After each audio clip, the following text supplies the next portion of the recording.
Hello there, and welcome to Space Historians. I'm so glad you found your way here tonight. Before we go anywhere, I want you to take just a moment to settle in. Let your body find its position. Let the weight of the day begin to lift from your shoulders. You made it here, and that's enough. I'm genuinely glad you're with us. Where in the world are you watching from tonight? A quiet bedroom somewhere, with the lights turned low, a familiar couch where the evening has finally grown still. Wherever you are, I hope it's comfortable. I hope you've had a chance to breathe. Tonight we're going to explore one of the most quietly remarkable stories in all of science. The growing realization among the world's leading astronomers and physicists that the universe, for all we've learned about it, continues to surprise us in ways that don't fit our best theories. We're going to discover why galaxies appeared too early, why the universe seems to be expanding faster than it should, and why some of the most fundamental things we thought we knew about space and time are being gently but persistently questioned by new observations and new data. But please don't worry, this isn't going to be unsettling or alarming. We won't spiral into catastrophe or dread. Instead, we'll move slowly and carefully through these mysteries, treating each one not as a problem to fear, but as a doorway into deeper wonder. Scientists admit the universe doesn't make sense, and that admission, honestly, is one of the most beautiful things about science. It means we're still learning. It means the universe still has secrets worth exploring, and we are alive at the extraordinary moment when those secrets are beginning to reveal themselves. If you enjoy these calm explorations of the cosmos, a gentle like and subscribe really does help this channel reach others who are looking for the same peaceful way to close their day. And to those of you who return here regularly, thank you.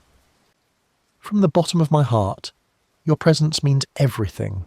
So settle in. Let your shoulders drop.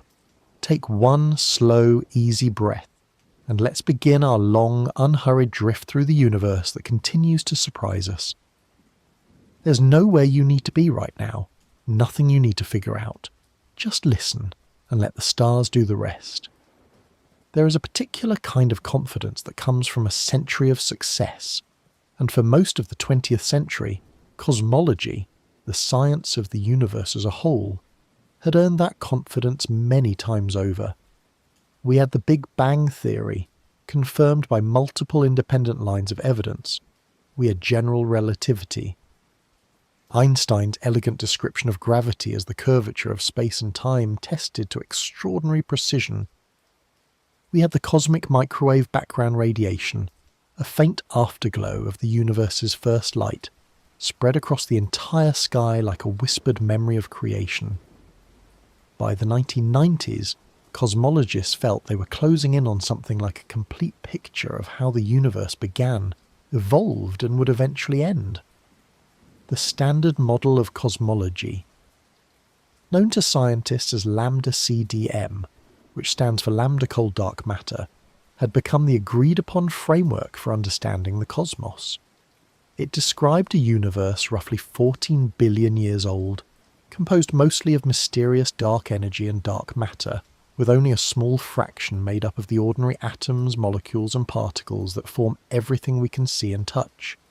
It predicted how galaxies would form, how they would cluster, and how the large-scale structure of the universe would appear.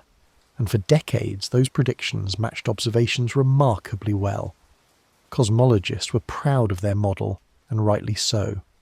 Building on this foundation, we can now understand why the discoveries of the last decade have been so quietly startling. Beginning in 2022, the James Webb Space Telescope, humanity's most powerful eye turned toward the sky, began returning images and data from the earliest periods of cosmic history. What it found was not what anyone expected. Not exactly. Galaxies appeared where there shouldn't have been galaxies yet. They were too massive, too bright, too well formed for the age of the universe they were found in. And the scientific community, to its enormous credit, did not dismiss these findings. It sat with them, studied them, and began to ask, carefully and seriously, whether something in our picture of the early universe might need to be revised. What's fascinating is that this is precisely how science is supposed to work. The standard model of cosmology was never meant to be a final answer. It was always meant to be the best current answer, subject to revision as new evidence arrived. And now, with the most powerful telescope ever built pointing toward the dawn of time, new evidence is arriving in abundance. The universe, it turns out, is still full of surprises, and those surprises are not something to fear. They are invitations to look more carefully. There's something deeply reassuring about this, if we let it be. The universe that doesn't fully make sense is also the universe that still has wonders left to offer. It is the universe that is still worth watching. And so we will watch it, together, slowly, over the next 2.5 hours, as we explore each mystery in turn, letting them settle into us like distant starlight falling gently on still water. This is where our journey begins, not in alarm, but in curiosity, and in the quiet pleasure of not knowing everything yet. And it is this sense of standing at the edge of understanding that leads us naturally to consider exactly what that understanding is built upon, and where it first began to show its cracks. The Big Bang Theory is the cornerstone of modern cosmology, and it is important to understand from the very beginning of our exploration tonight what that theory actually says, and what it doesn't say. It does not say that the universe began as an explosion in some pre-existing space, with matter and energy flung outward like debris from a bomb. That image, though vivid, is misleading. What the Big Bang Theory actually describes is something more subtle and more interesting. The expansion of space itself from an extraordinarily hot, dense state, approximately 13.8 billion years ago. Space did not expand into something. Space was, and is, what is expanding. Every region of the universe has been moving away from every other region, not because objects are flying through space, but because the space between them is growing. This distinction matters because it shapes everything that follows. The Big Bang Theory makes very specific predictions. It predicts that the universe should be roughly the same in all directions, that the oldest light in the universe should have a particular temperature and pattern, and that the elements hydrogen and helium should exist in the cosmos in specific proportions, formed in the first few minutes after the universe began. All of these predictions have been confirmed to remarkable precision by observations made over decades of careful work. The cosmic microwave background radiation, first detected accidentally in 1965 by Arno Penzias and Robert Wilson, matches the theory's predictions to a stunning degree. The abundance of light elements, about 75% hydrogen and 25% helium by mass, also matches. The Big Bang is not a guess or a belief. It is a scientific theory supported by multiple converging lines of evidence. And yet, even within the framework of the Big Bang, there have always been questions that required additional explanations. One of the most significant is called the horizon problem. If we look at the cosmic microwave background radiation across the entire sky, we find that it has almost exactly the same temperature, within tiny fractions of a degree, in every direction. But here is the subtle puzzle. Regions of the sky that are far apart when we look back to the early universe would not have had time to exchange heat or information before the radiation we observe was emitted. They should, by rights, have slightly different temperatures. The fact that they don't seems to require some explanation beyond the standard Big Bang. The most widely accepted solution is called cosmic inflation, the idea that the very early universe underwent a period of extraordinarily rapid expansion before the more gradual expansion we see today, that stretched a tiny uniform region into the vast, smooth cosmos we observe. Inflation was proposed in 1980 by physicist Alan Guth, and it has become a standard part of the cosmological picture. But inflation itself raises questions. What caused it? What ended it? And is inflation truly a single, unique event? Or could it lead to an endlessly branching multiverse of other universes, each beginning with its own expansion event? These are genuine open questions, honestly labelled as such by the scientists who study them. let's settle into this idea a bit more. Because it's worth appreciating just how carefully and honestly scientists hold these open questions. The Big Bang Theory is not in danger. Its core predictions are too well confirmed for that. But the details, the mechanisms, the earliest moments, these remain genuinely mysterious, in the most peaceful and inviting sense of the word. The universe began, and we are here because of it. And the exact details of how it all started continue to be one of the great fascinations of human inquiry. That thought, held gently, is something worth carrying with us as we move forward. And it's this very combination of confident foundation and genuine open question that leads us to consider what happened in the first moments after the universe began, when the laws of physics themselves were still being established. There is a period in the history of the universe that cosmologists call the Cosmic Dark Ages, and the name is more poetic than frightening. After the initial fireball of the Big Bang cooled, and after the first light was released, the light that became the cosmic microwave background we can still detect today, the universe entered a long, quiet interval during which no stars shone anywhere, no galaxies existed. There was only darkness, a vast, cooling expanse of hydrogen and helium gas, slowly drifting, gradually gathering together under the gentle but persistent pull of gravity. This period lasted for hundreds of millions of years, and it is one of the most profound epochs in cosmic history precisely because it was so still. Picture, if you will, that darkness. Not the darkness of a room with the lights off, where shapes still emerge from corners and the faint glow of electronic punctuates the night. This was a true, complete, absolute darkness. A universe with no source of light anywhere, not even a distant star on the horizon. Gas clouds the size of galaxies moved slowly through that darkness, too cold and too diffuse to ignite, too patient to do anything but drift. For perhaps 200 million years, and possibly much longer, this is all the universe was: dark, quiet, and waiting. What ended the cosmic dark ages was the ignition of the first stars, and these first stars were unlike anything that exists in the universe today. Astronomers call them population 3 stars, though no one has yet directly observed one. They lived and died so long ago and so briefly that their light has not yet reached us in a form we can easily identify. But we can infer their properties from physics and from the subtle signatures they left behind. They would have been enormous, perhaps hundreds of times the mass of our sun, burning with a fierce, hot, blue-white light. They would have lived fast and died violently, collapsing into black holes or exploding as supernovae, seeding the cosmos with the first heavy elements: carbon, oxygen, iron, the building blocks of everything that came after. This is where another layer to consider emerges. The first stars didn't just end the Dark Ages, they transformed the universe.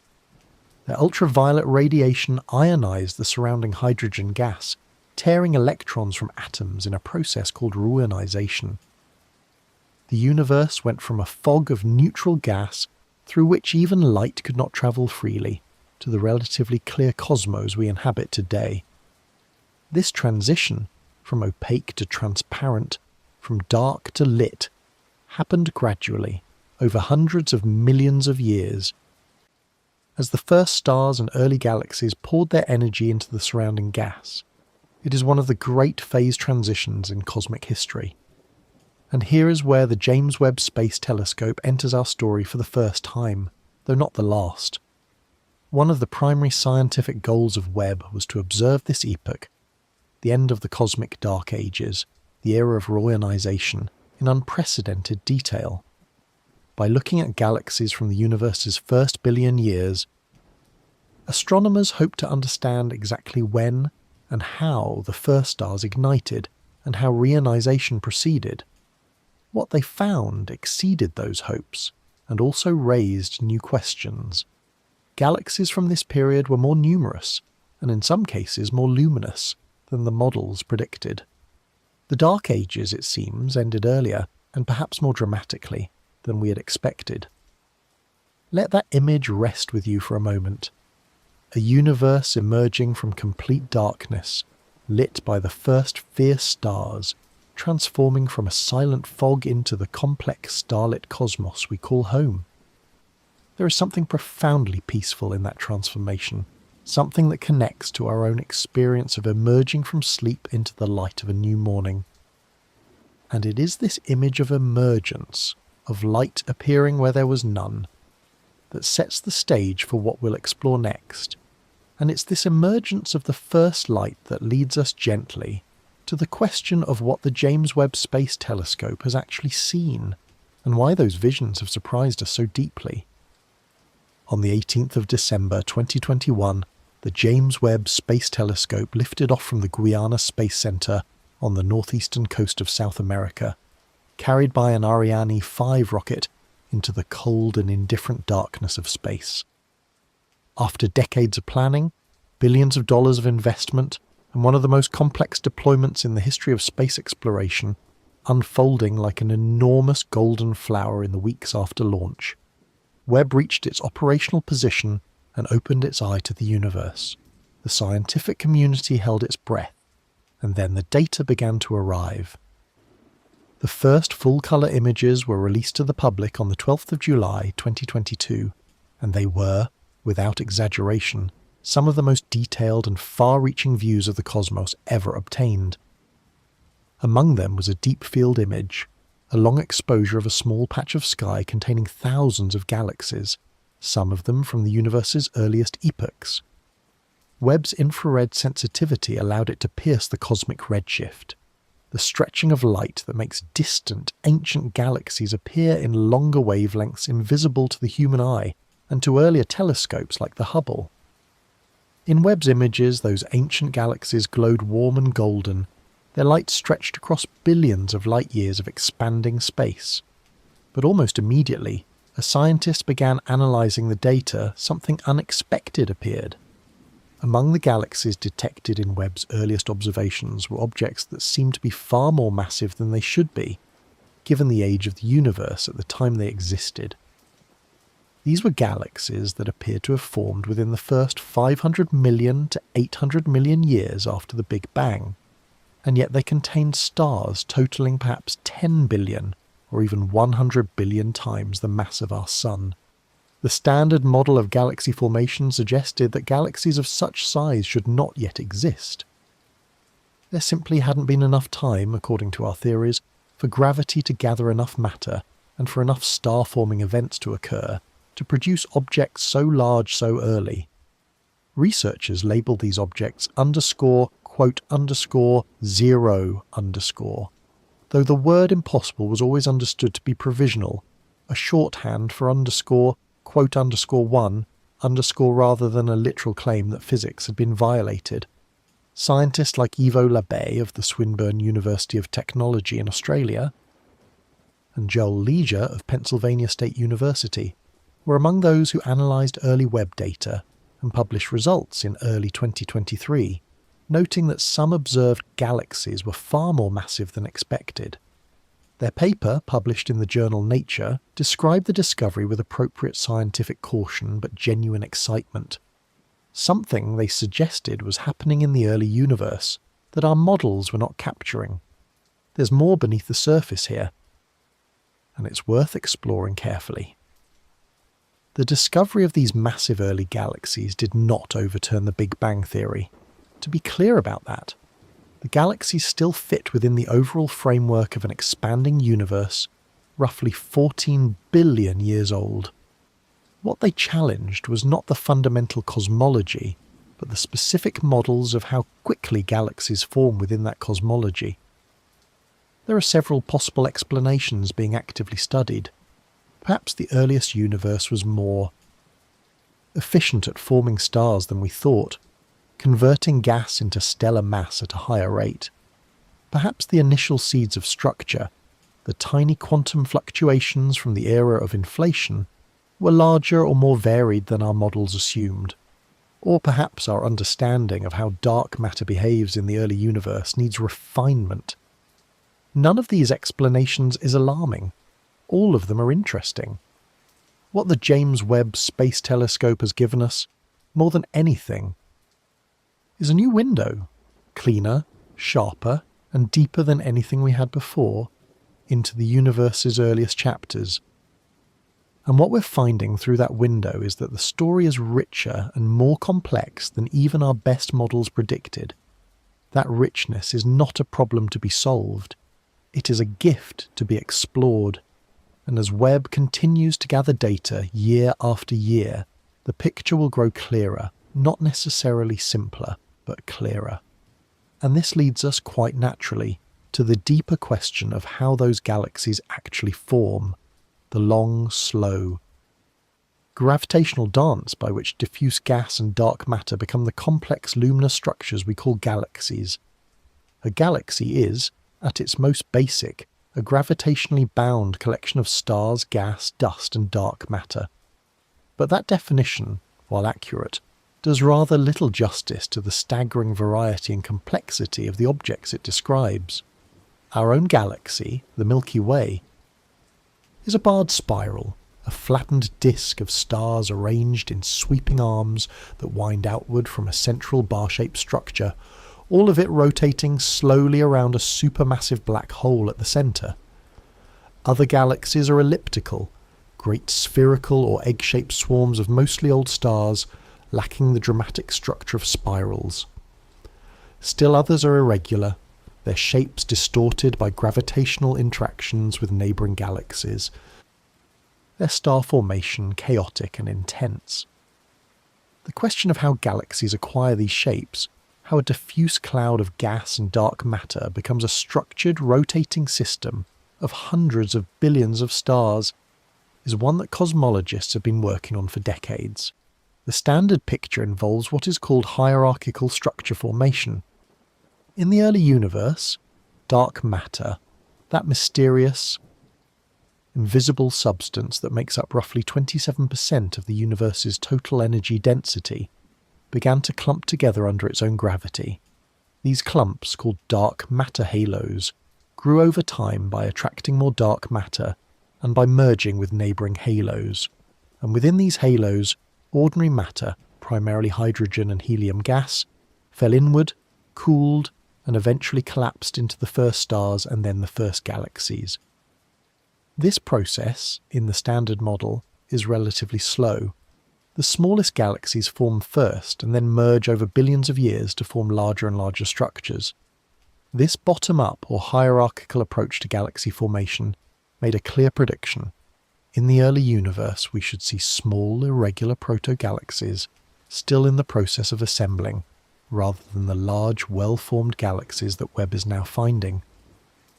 The presence of massive, seemingly mature galaxies at very high redshifts, corresponding to the universe's first billion years, suggests that either the assembly process was faster than models predicted, or that some early galaxies formed through a different pathway altogether. Building on this foundation, we can now see why some astronomers have begun to wonder whether dark matter behaves differently in the early universe than in the present day, or whether some additional physical process, perhaps related to the seeds left by cosmic inflation, accelerated the formation of the larger structures. There is also ongoing research into whether some of these apparently massive early galaxies might be somewhat overestimated in their masses, due to the complex and challenging task of interpreting infrared light from objects so distant and so ancient. Astronomical measurements are never perfectly straightforward, and part of what makes Webb's discoveries so exciting is that they are prompting a careful, thorough reassessment of the tools and models we use to interpret cosmic data. What's fascinating is that this reassessment is itself a sign of scientific health. When a new telescope shows you something unexpected, the first response is not to throw out everything you know. It's to look more carefully, to check your assumptions, to ask whether the surprise might be partly an artifact of measurement and partly a genuine signal from nature. That careful, patient process of verification and revision is exactly what is happening now in the field of observational cosmology, and it is a beautiful thing to witness. The very human process of trying to understand something enormous and ancient and complex, one careful observation at a time. And so we arrive at the end of our first act with a sense of orientation. We understand the broad framework of cosmology, we've glimpsed the cosmic dark ages and the first galaxies, and we've begun to appreciate the surprises that Webb is delivering. But there are deeper mysteries still to explore, and they begin with a force that even Einstein found troubling. In 1998, two independent teams of astronomers, one led by Saul Perlmutter at the Lawrence Berkeley National Laboratory, and the other led by Brian Schmidt and Adam Rees at the High Z Supernova Search Team, made a discovery that changed cosmology forever. They had been studying a particular type of exploding star called Type 1 supernovae, which are useful to astronomers because they all explode with roughly the same intrinsic brightness. By comparing how bright these supernovae appeared in the sky with how bright they actually were, astronomers can calculate how far away they are, and by measuring the redshift of the light from their host galaxies, the stretching of that light as the universe expanded between the moment of emission and the moment of detection, they can determine how fast the universe was expanding when those supernovae occurred. The expectation in 1998 was that the expansion of the universe should be slowing down. Everything in the universe has gravity, and gravity pulls things together. Even the expansion set in motion by the Big Bang should be gradually decelerating under the mutual gravitational attraction of all the matter and energy in the cosmos. Some cosmologists expected it might eventually reverse, leading to a big crunch, a final compression that would be the mirror image of the Big Bang. Others thought it might just slow and coast, but slow it should. What Perlmutter, Schmidt, Rees and their teams found was the opposite. The distant supernovae were dimmer than expected, meaning they were farther away than a decelerating universe would place them. The universe was not slowing down, it was speeding up. The expansion of space was accelerating, driven by some kind of energy called dark energy, that was not only not slowing the expansion, but actively pushing it faster. This was so unexpected, so counterintuitive, that both teams spent months checking and rechecking their results before announcing them. The discovery earned Perlmutter, Schmidt and Rees the Nobel Prize in Physics in 2011, but the mystery of what dark energy actually is remains one of the deepest unsolved problems in all of physics.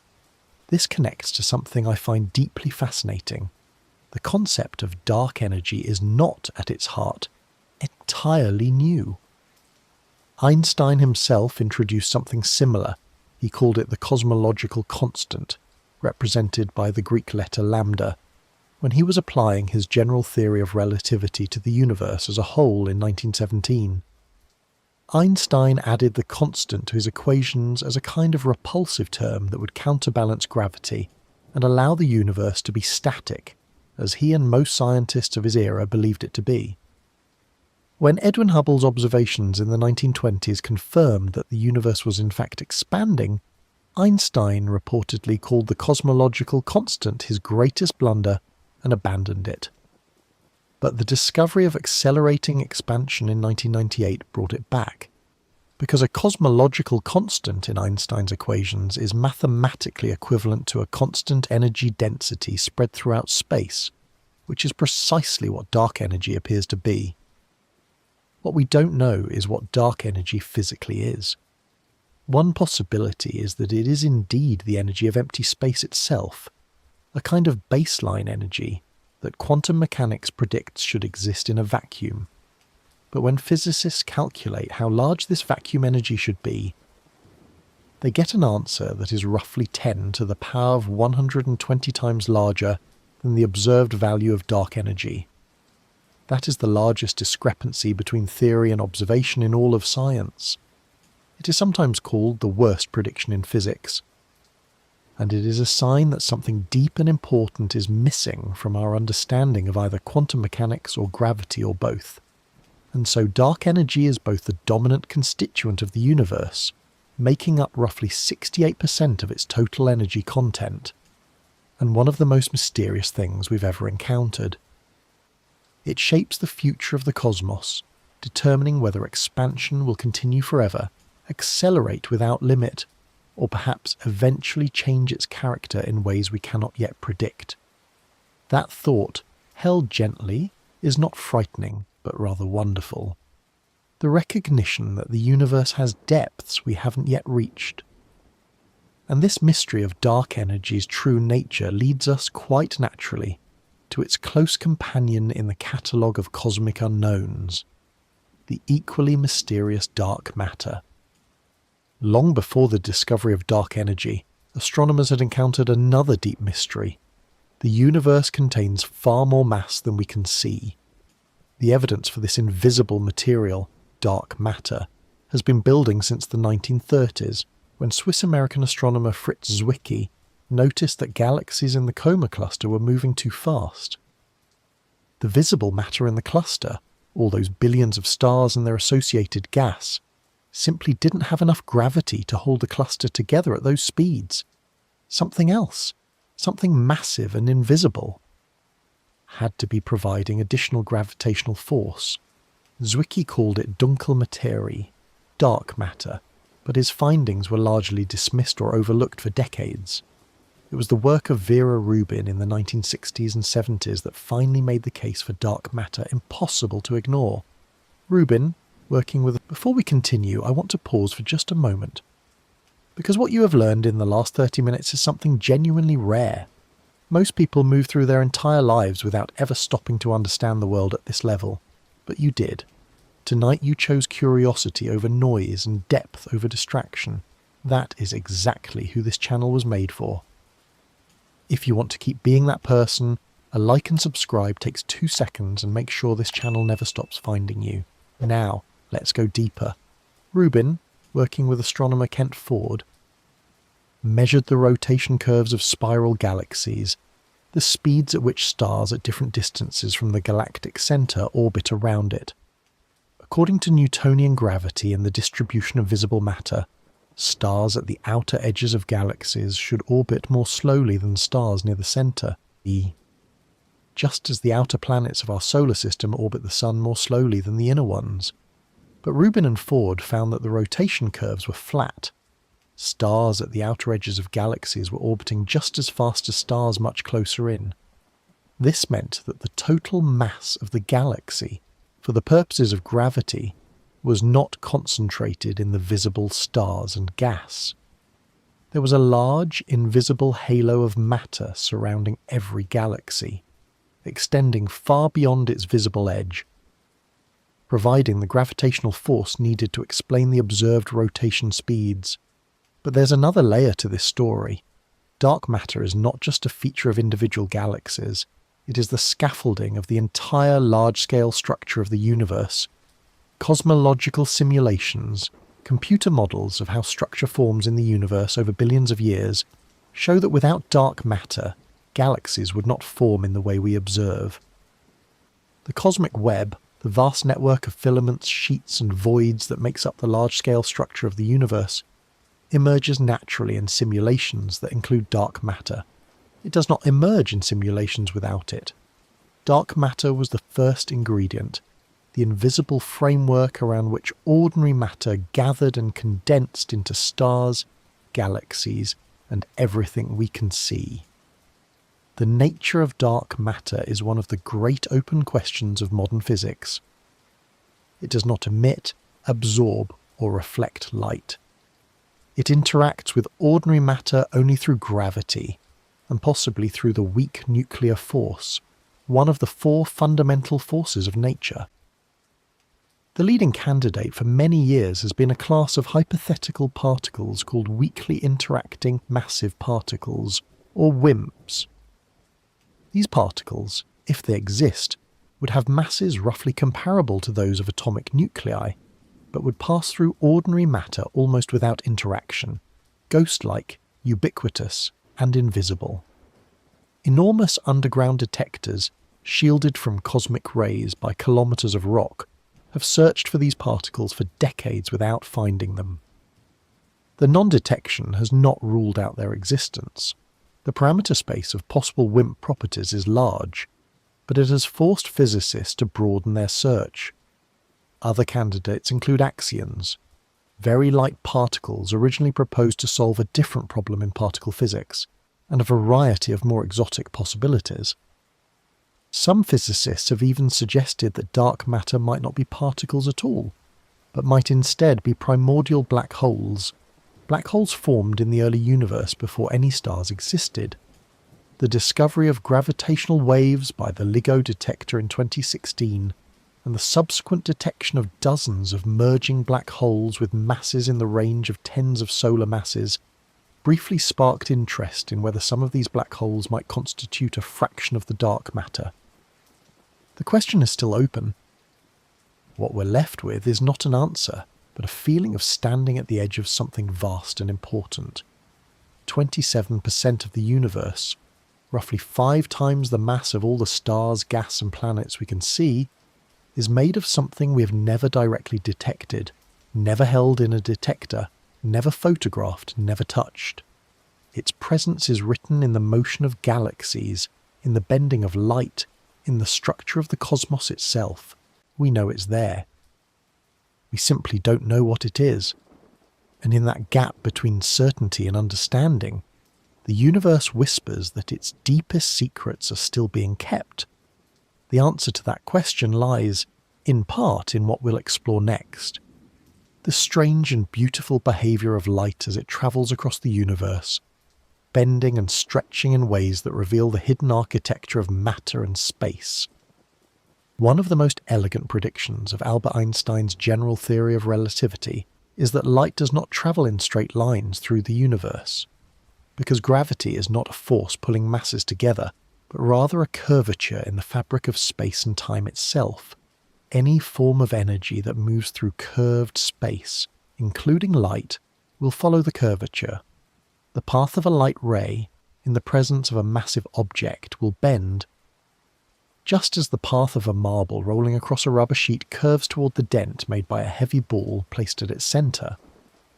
This bending of a light by gravity is called gravitational lensing, and it is one of the most beautiful and useful phenomena in all of observational astronomy. The first experimental confirmation of gravitational lensing came in 1919, during a total solar eclipse. British astronomer Arthur Eddington led an expedition to the island of Principe, off the coast of West Africa, to photograph stars near the edge of the sun during the eclipse, stars that would normally be invisible against the sun's glare. If Einstein was right, the sun's gravity should bend the light from those stars slightly, making them appear to be in positions slightly different from where they would be without the sun in the way.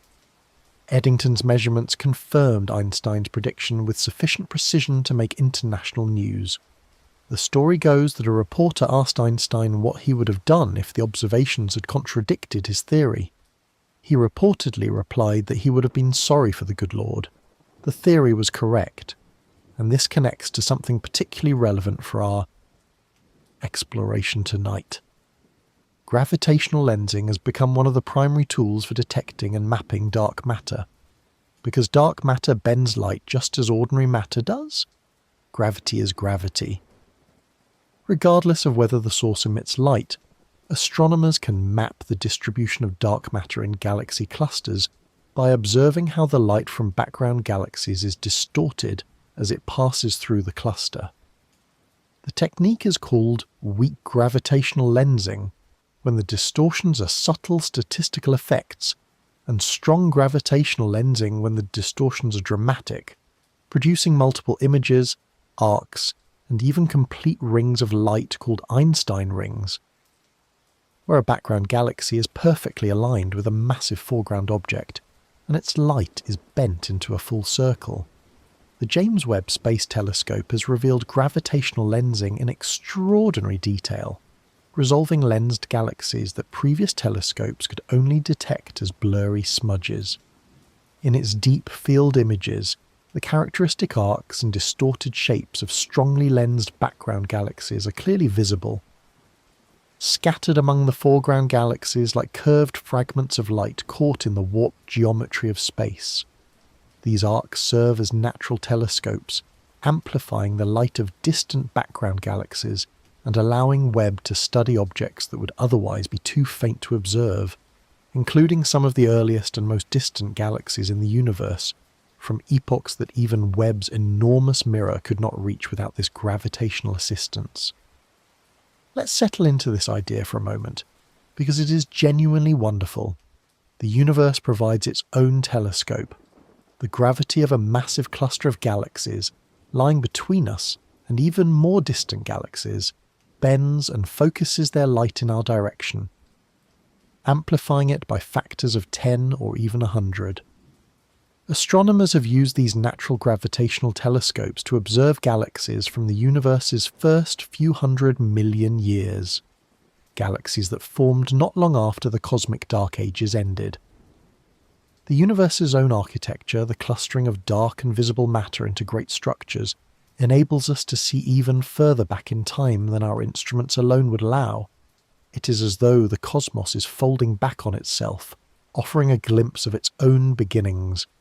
There is something quietly profound in the fact that our best tool for mapping the invisible, dark matter, is the bending of light, the most ethereal and familiar of phenomena. Light, which has travelled for billions of years across the expanding universe, arrives at our telescopes carrying the imprint of every gravitational field it passed through, encoding the distribution of matter, seen and unseen, in the subtle patterns of its curvature. The universe writes its autobiography in light, if we know how to read it.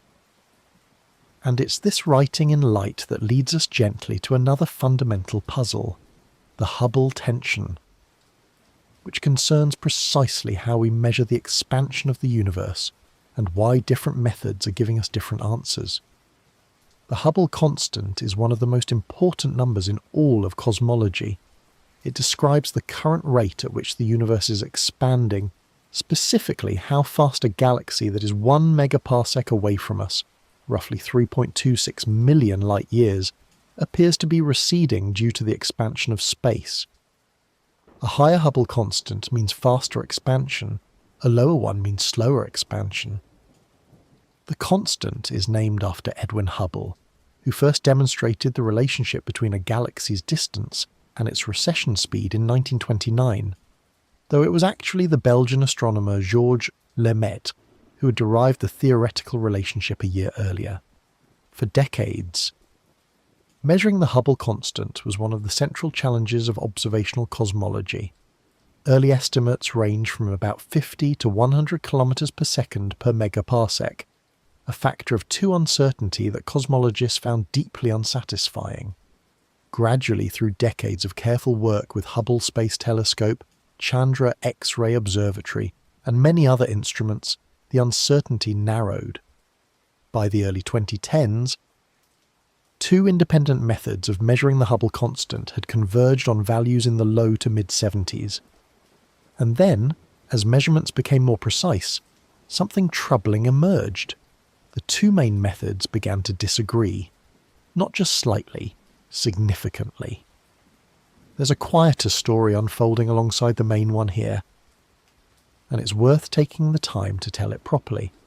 The 2 approaches to measuring the Hubble constant are fundamentally different. The first is called the distance ladder, a chain of measurements that begins with nearby objects whose distances can be measured directly and extends step by step to farther and farther objects. The bottom rungs of the ladder use parallax, the apparent shift in a star's position as Earth moves around the Sun, which works up to a few thousand light years. The next rungs use Cepheid variable stars, which pulsate with a period directly related to their luminosity, allowing astronomers to calculate their intrinsic brightness, and thus their distance.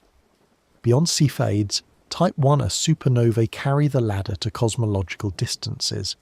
This method consistently gives a Hubble constant of approximately 73 kilometers per second per megaparsec, with a precision of better than 2%.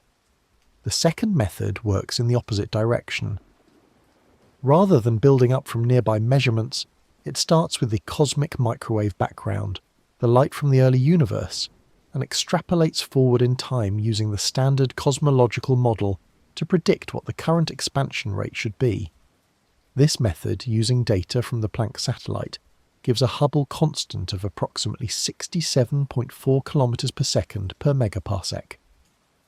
The 2 values differ by roughly 8%, which doesn't sound like much, but given the precision of modern measurements, represents a statistically significant discrepancy of about 5 sigma.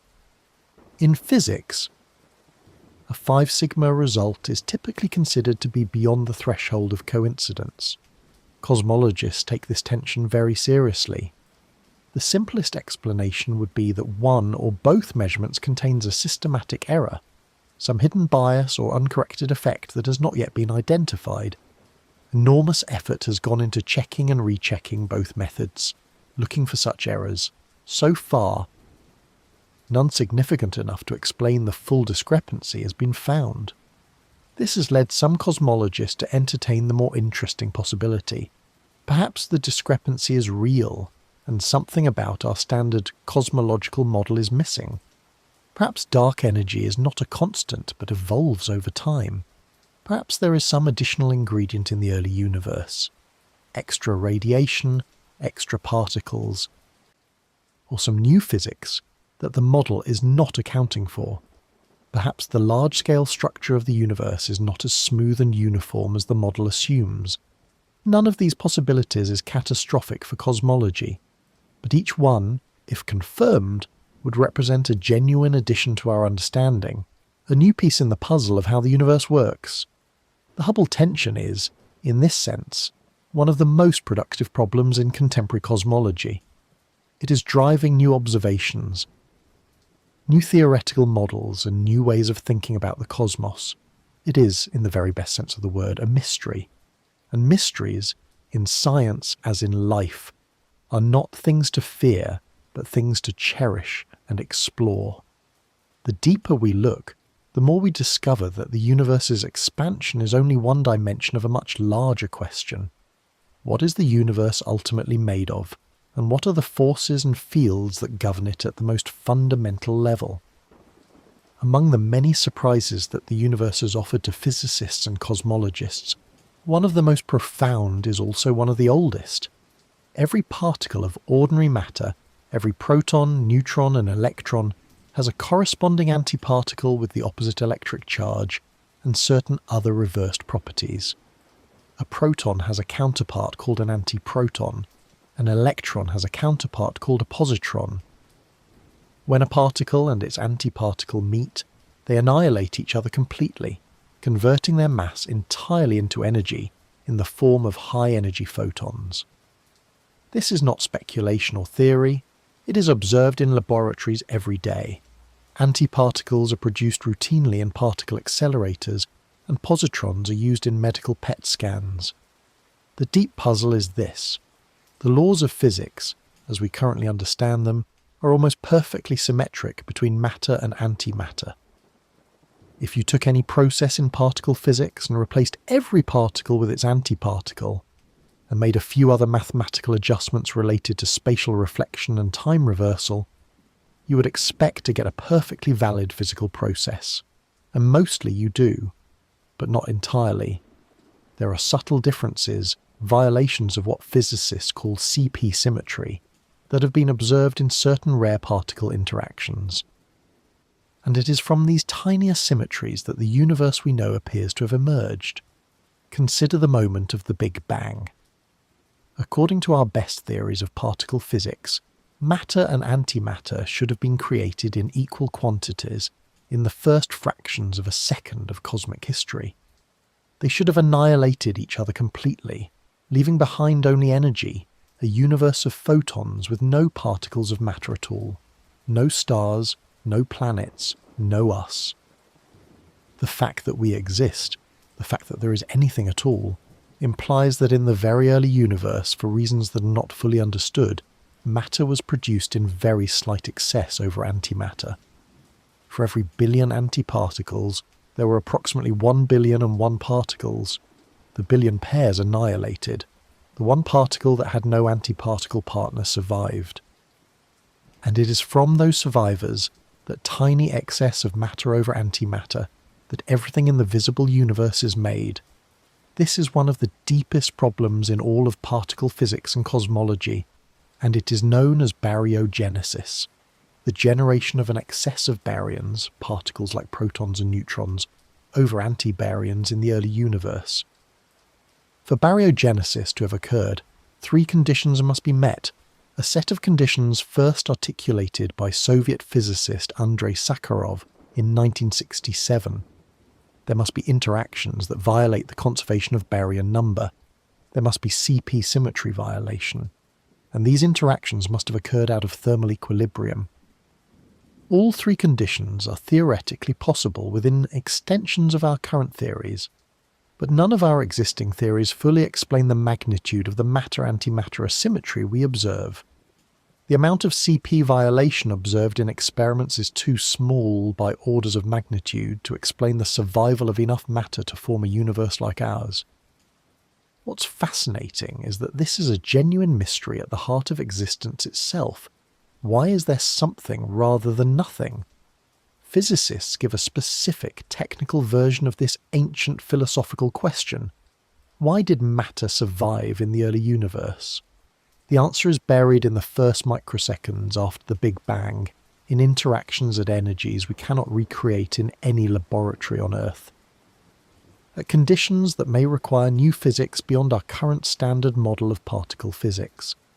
There are several theoretical proposals, extensions of the standard model called supersymmetry, left-right symmetric models, leptogenesis via the decay of heavy neutrinos, but none of them has yet been confirmed by experimental evidence. We are here because, in some sense, the universe chose matter over antimatter.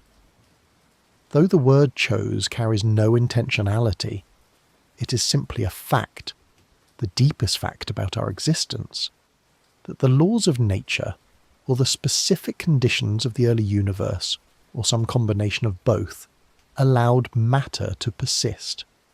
And we have spent billions of years emerging from that tiny surplus of persisting matter, organising ourselves into stars and planets and people and astronomers who look up and wonder why they are here at all.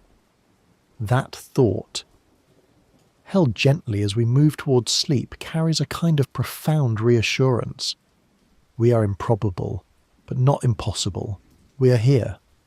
And this question of why we are here, why matter persisted, why the universe has the properties it does, connects to something even larger, which we'll explore next. The remarkable fact that the universe seems calibrated in many different ways to permit the existence of complexity and life. The universe contains a number of physical constants, numbers that describe the strengths of the fundamental forces, the masses of particles, the rate of cosmic expansion that appear at first glance to be arbitrary. There is no known reason from first principles why gravity should be as strong as it is, rather than stronger or weaker.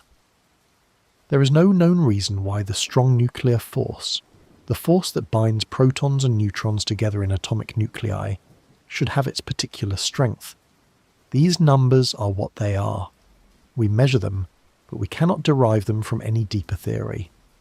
They are, in the language of physics, free parameters, inputs to our theories that must be supplied by observation rather than calculated from more fundamental principles.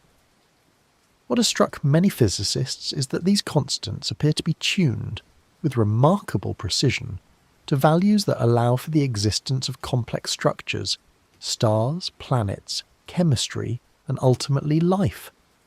If the gravitational constant was slightly larger, stars would burn too fast and explode before planets could form and life could emerge. If it were slightly smaller, stars might not ignite at all.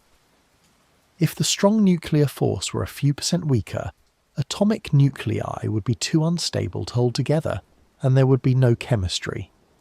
If it were stronger, protons might fuse into helium so rapidly in the early universe that there would be no hydrogen left for stars to burn. The fine structure constant which governs the strength of electromagnetism must be within a narrow range for atoms to have the properties that allow chemistry to work as it does. To truly understand this, we need to examine one particularly striking example, the carbon resonance that the astrophysicist Fred Hoyle predicted in 1952.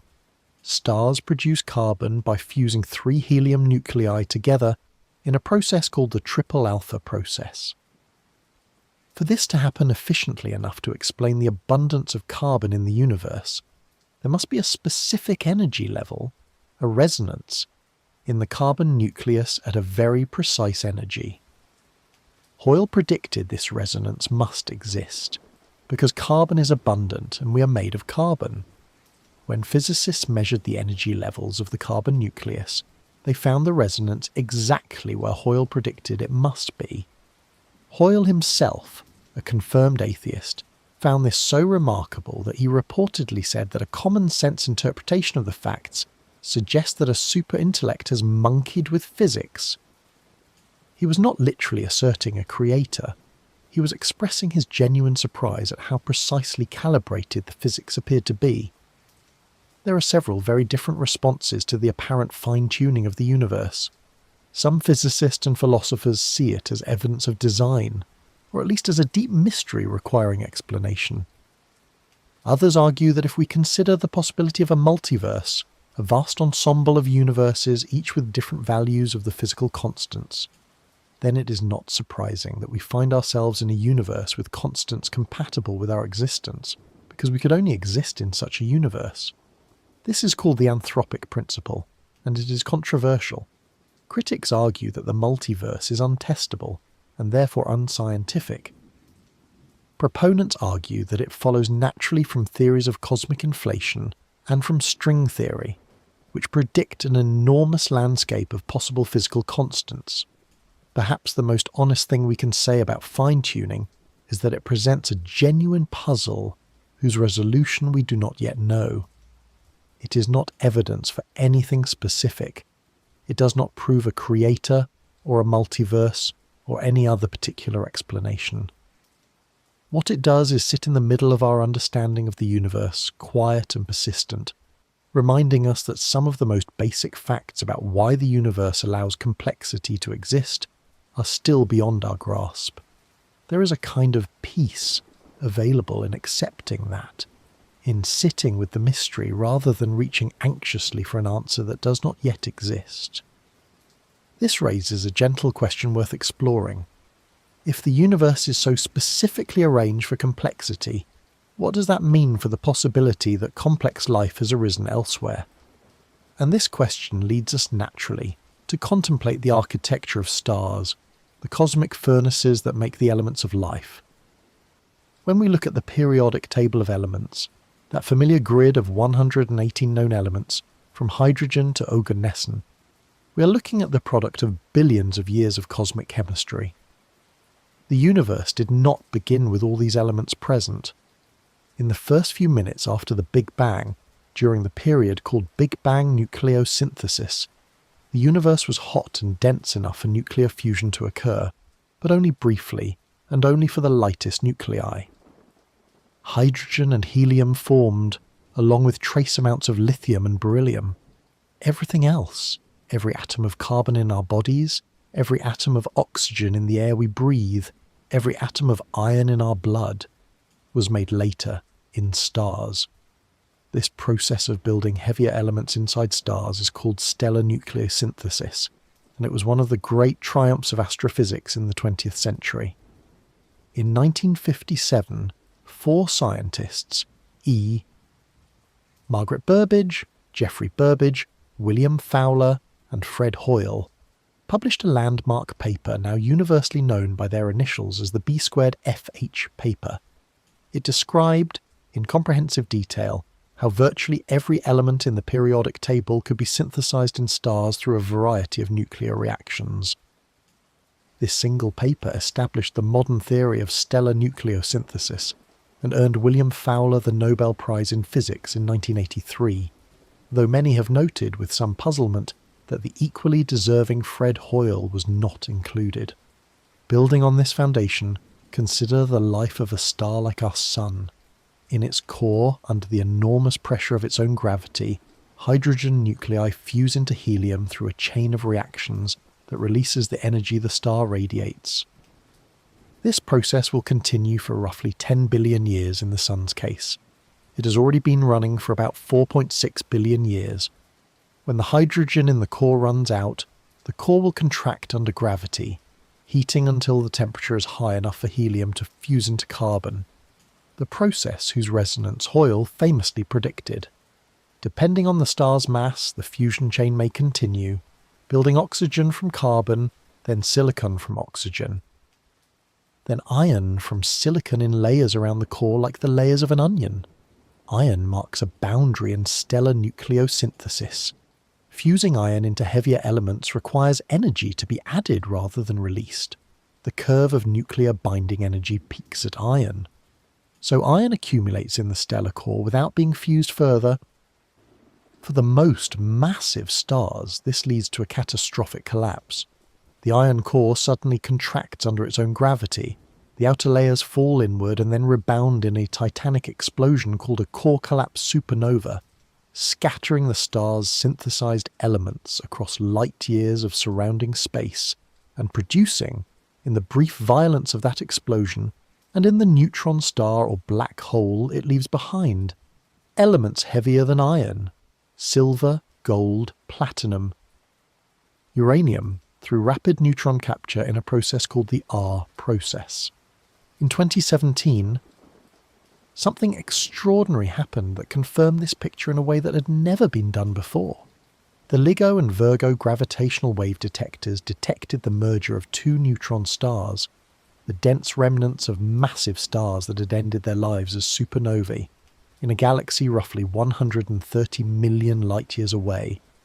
Astronomers worldwide turned their telescopes toward the event and observed the explosion, called a kilonova, that the merger produced.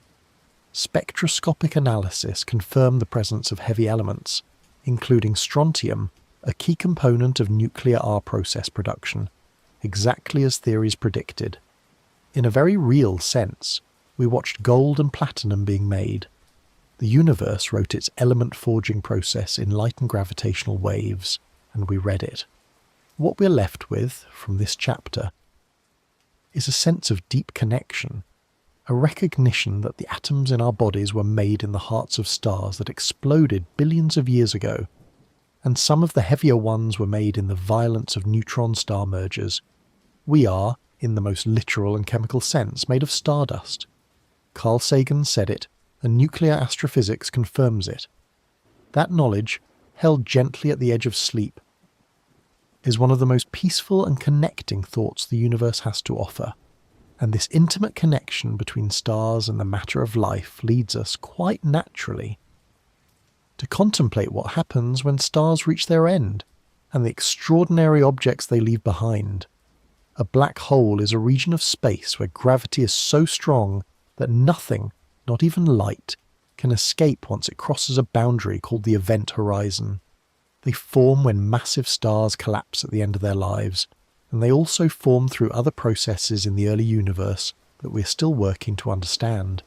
For most of the 20th century, black holes were theoretical objects, predicted by general relativity but never directly observed. That changed in the first years of the 21st century, culminating in two landmark events: the detection of gravitational waves from merging black holes by LIGO in 2016, and the first direct imaging of a black hole's shadow by the Event Horizon Telescope in 2019. The Event Horizon Telescope, a collaboration linking radio telescopes across the globe into an Earth-sized virtual telescope, produced in 2019 the first image of a black hole's shadow, a dark circle surrounded by a glowing ring of hot gas, exactly as general relativity predicted. The black hole in question was the supermassive object at the centre of the galaxy Messier 87, a giant elliptical galaxy roughly 55 million light-years away. Its mass was approximately 6.5 billion times the mass of our Sun. The image was both a triumph of engineering and a confirmation that Einstein's equations describe something real.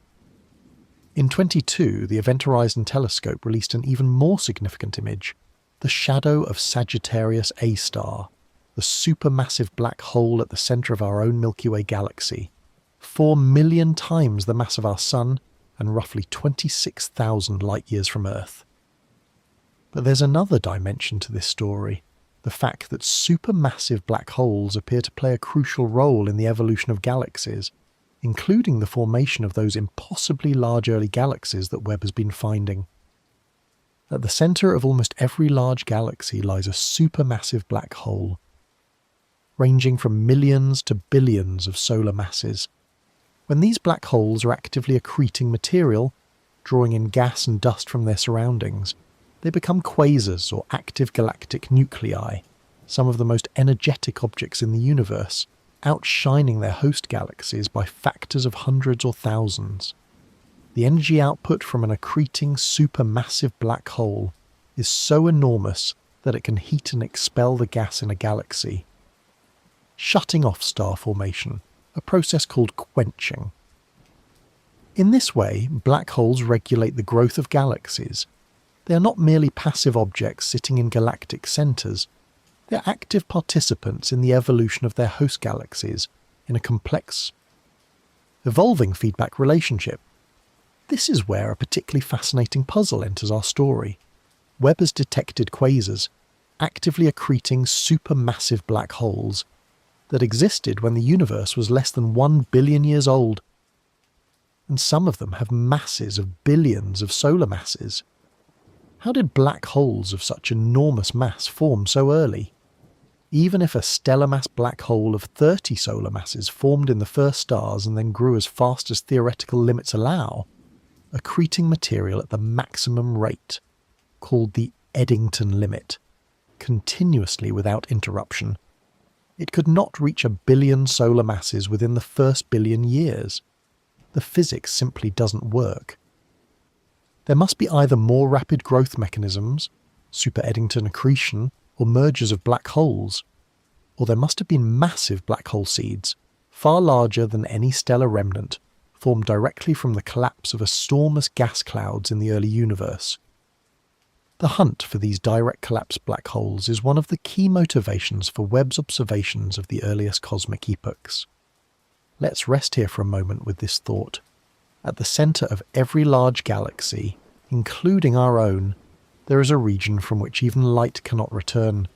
4 million solar masses of whatever lies at the centre of Sagittarius A star are bound within a sphere smaller than the orbit of Mercury around our Sun. We live in a galaxy organised around a black hole, not threatened by it, because we are far enough away that its gravity is only one influence among many, but shaped by it, in the sense that the Milky Way's structure and history are intertwined with the history of the object at its centre. We are residents of a galaxy with a black hole at its heart, and that is simply a fact of our cosmic address. And in contemplating these extraordinary objects, these regions where space and time curve beyond recovery, we are led, quite naturally, to the place where our best theories break down entirely, the singularity at the centre and the quantum nature of gravity. There are two theories that between them describe virtually all of physical reality as we know it. The first is general relativity, Einstein's theory of gravity, which describes the behaviour of matter and energy on large scales. Stars, galaxies, black holes, the universe itself. The second is quantum mechanics, which describes the behaviour of matter and energy on the smaller scales. Atoms, subatomic particles, the interactions of fundamental forces.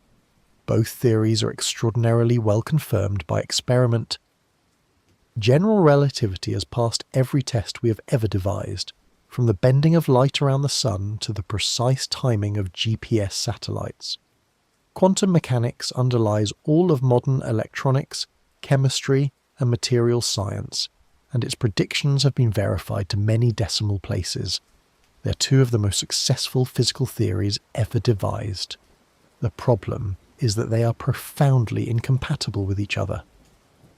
The mathematical language of general relativity, smooth, continuous space-time described by differential geometry, and the mathematical language of quantum mechanics, discrete, probabilistic, governed by operators and wave functions, cannot both be straightforwardly true at the same time in the same regime. When you try to apply quantum mechanics to gravity, you get nonsensical answers, infinities that can't be removed by the standard mathematical techniques that work for the other forces.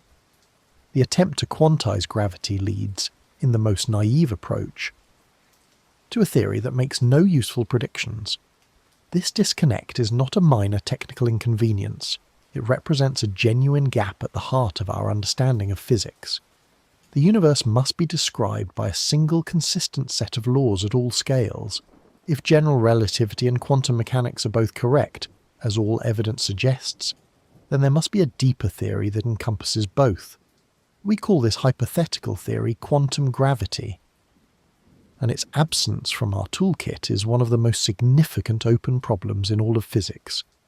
The places where quantum gravity becomes necessary, where both theories are simultaneously relevant and neither alone suffices, are extreme environments, the interior of black holes, where matter is compressed to infinite density in a classical singularity. The very first instant of the Big Bang, when the entire universe was compressed into a region smaller than an atomic nucleus.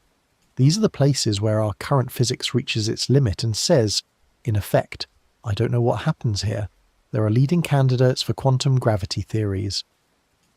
The most intensively studied is string theory, which proposes that the fundamental constituents of reality are not point-like particles, but one-dimensional vibrating strings of energy, whose different vibrational modes correspond to different particles. String theory requires extra spatial dimensions, compactified into tiny sizes far below what any experiment could currently probe, and leads to the concept of the string landscape, an enormous number of possible physical configurations, each corresponding to a different universe with different physical constants. String theory has generated extraordinary mathematics and influenced many areas of physics, but it has not yet made a unique, experimentally testable prediction that would confirm or refute it. A competing approach is loop quantum gravity, which attempts to quantize space-time itself, to describe space not as a smooth continuum, but as a network of discrete quantized chunks, like pixels of space-time, at the Planck scale, roughly 10 to the negative 35 meters. Loop quantum gravity does not require extra dimensions and stays closer to the framework of general relativity, but it has also not yet made clear, testable predictions that could be compared with current experiments. Perhaps the answer is something neither approach has yet fully captured. Perhaps, as physicists like Lee Smolin and Roger Penrose have suggested, the resolution of quantum gravity will require a fundamental reconceptualization of time, or of the nature of information, or of the relationship between observer and observed. We genuinely don't know. And this is one of those places where the honest answer, we don't know, is also the most interesting answer. The question of quantum gravity is not a loose end to be eventually tied up. It is a door behind which something fundamental about the nature of reality is waiting to be found. And it's this very threshold of the unknown that leads us to consider what experiments and observations might, in the coming decades, push that door open. In 1974, Stephen Hawking made a discovery that startled the physics community, using a combination of quantum mechanics and the curved space-time of general relativity, not a full theory of quantum gravity, but a partial synthesis of the two. He showed that black holes are not entirely black. They emit thermal radiation from just outside their event horizons, at a temperature inversely proportional to their mass.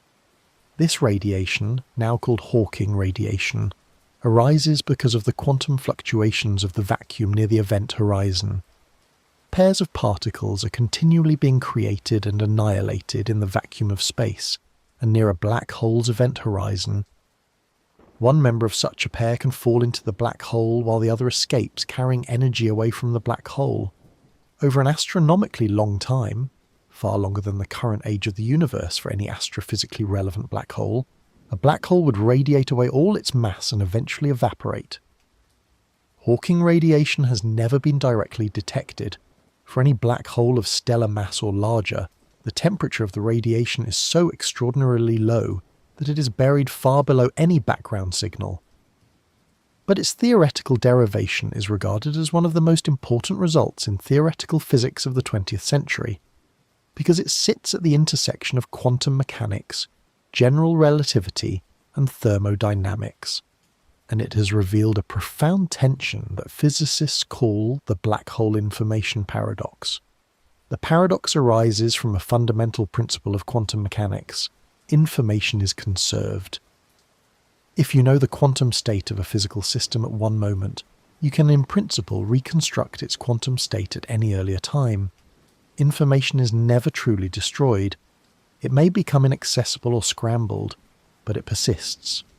Now consider a black hole that forms from the collapse of a specific, particular configuration of matter, say, a specific arrangement of atoms with specific quantum states, and then evaporates over an enormous period of time via Hawking radiation. The Hawking radiation, in Hawking's original calculation, was perfectly thermal. It contained no information about what fell into the black hole, just as a warm oven doesn't preserve information about the food that was cooked in it. When the black hole was gone, the information about its formation would be gone too. This violates the principle of quantum mechanical unitarity, information conservation. This is, to put it gently, a crisis in fundamental physics. Hawking initially defended his result and accepted that information was destroyed in black holes. But many physicists, including Leonard Susskind and Gerard Tufte, argued strenuously that this could not be so, that information must somehow be preserved. The controversy led to a productive clash that has occupied theoretical physics for decades. Eventually Hawking himself conceded in 2004 that he had been wrong, that information is likely preserved in black hole evaporation, though encoded in the Hawking radiation in a highly scrambled, extremely complex form. The theoretical arguments for information preservation have strengthened, particularly through a connection with the holographic principle. The idea, developed in the context of string theory by Juan Maldacena, that all the information about a volume of space can be encoded on its boundary surface. What's fascinating about this story is not just the physics, but the human dimension. A brilliant scientist admitting he was wrong, after decades of defending a position, because the weight of evidence and argument finally shifted. That kind of intellectual honesty and flexibility is one of the finest qualities of the scientific enterprise, and it is a reminder that science progresses not just through triumphant confirmation, but through productive disagreement, honest revision, and the willingness to follow the evidence wherever it leads. The question of what happens to information in a black hole and how it is eventually released remains one of the most active areas of theoretical physics. Recent work on the so-called Page curve, the expected behaviour of the entropy of Hawking radiation over the lifetime of an evaporating black hole, has provided new insights, suggesting that the information is indeed preserved, but in ways that require a deep understanding of quantum gravity to fully describe. The answer, whatever it turns out to be, will likely tell us something fundamental about the nature of space, time, and information at the deepest levels of reality. Let that thought settle as we move forward. The idea that black holes are not just cosmic vacuum cleaners, but profound cryptographic devices, encoding in the subtleties of their radiation, the complete record of everything they have ever swallowed, waiting to be read by a theory we have not yet fully written.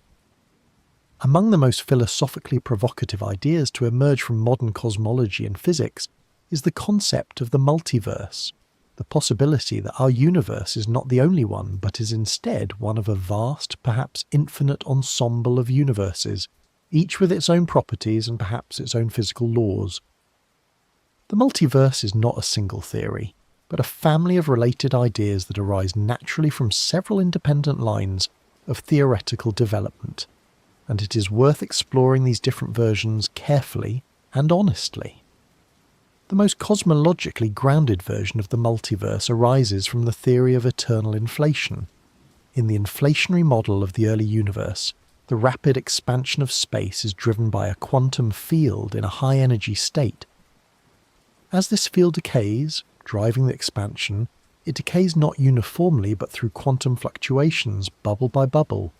In each bubble, inflation ends, and the expansion settles into the slower standard Big Bang expansion we observe. But outside the bubbles, inflation continues, creating ever more space and ever more bubbles. In this picture, our observable universe is one bubble among an infinite number of others, each potentially with different physical constants, different particle content, and different histories. We can never observe the other bubbles. They are beyond any possible horizon, but their existence is a mathematical consequence of the theory. Eternal inflation is consistent with what we observe, and it is taken seriously by many cosmologists, though its lack of direct observability makes it challenging to test. A second version of the multiverse emerges from string theory, specifically from what is called the string landscape. String theory, as mentioned earlier, allows an enormous number of possible ways for the extra dimensions to be compactified. Estimates range into 10 to the power of 500 distinct configurations, each corresponding to a different set of effective physical laws in our four-dimensional world. If all these configurations are physically realized, as some interpretations of string theory and eternal inflation suggest, then the physical constants of our universe are not uniquely determined, but are instead selected from an enormous menu, subject to the constraint that they must allow our existence. This is the anthropic landscape, and it is controversial precisely because it seems to remove the hope of deriving the constants of nature from first principles. There's a quieter version of the multiverse that arises not from cosmology, but from quantum mechanics itself. In the many worlds interpretation of quantum mechanics, proposed by Hugh Everett III in 1957, every quantum event does not have a single outcome, but rather all possible outcomes occur, each in a separate branching version of reality. When an electron passes through a double slit, it does not randomly end up at one location on the detector screen. Instead, the universe branches into multiple versions, one for each possible outcome, and we find ourselves in one of them.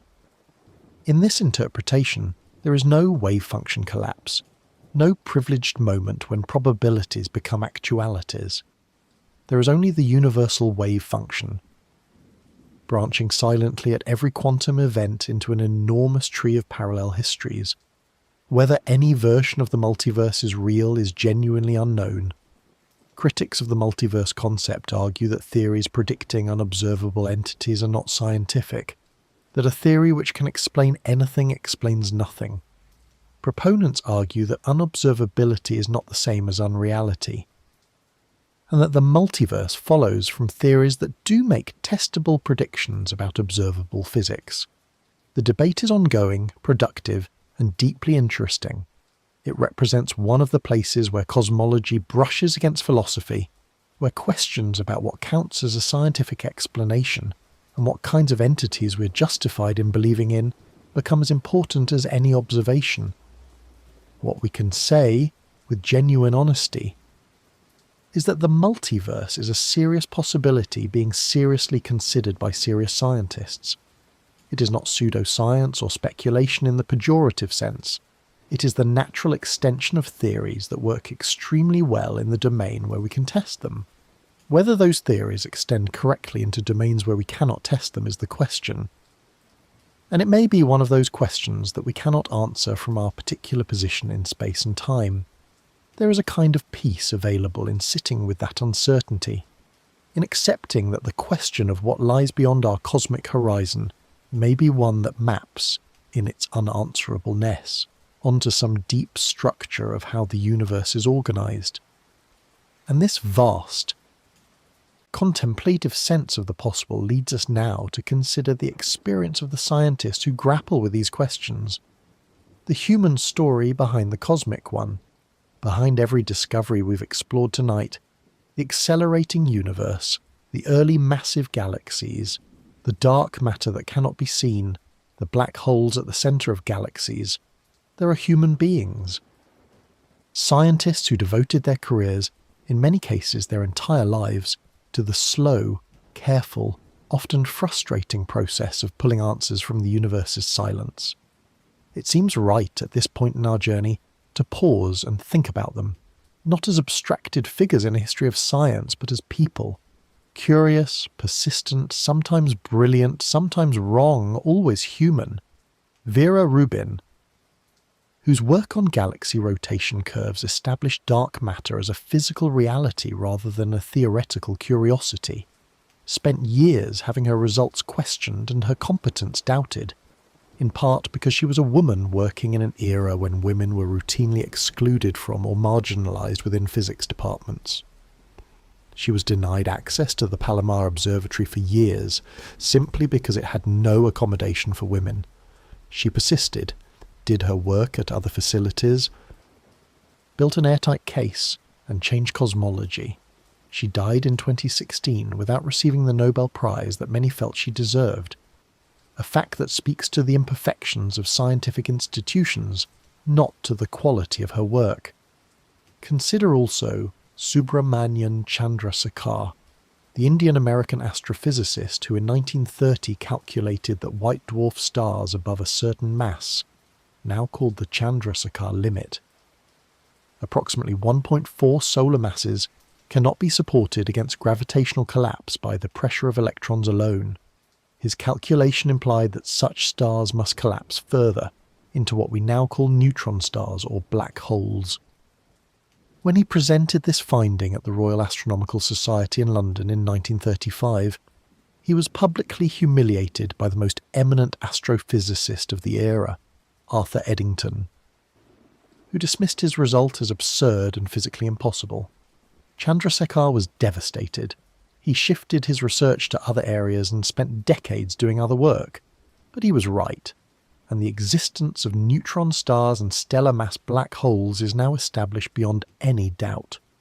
Chandrasekhar received the Nobel Prize in Physics in 1983, nearly 50 years after the calculation that deserved it. There is something deeply affecting about these stories, about the gap between the timeless quality of a scientific discovery and the deeply temporal, contingent circumstances under which it was made. Einstein formulated special relativity in 1905 while working as a patent clerk in Bern with no academic position, during hours stolen from his day job.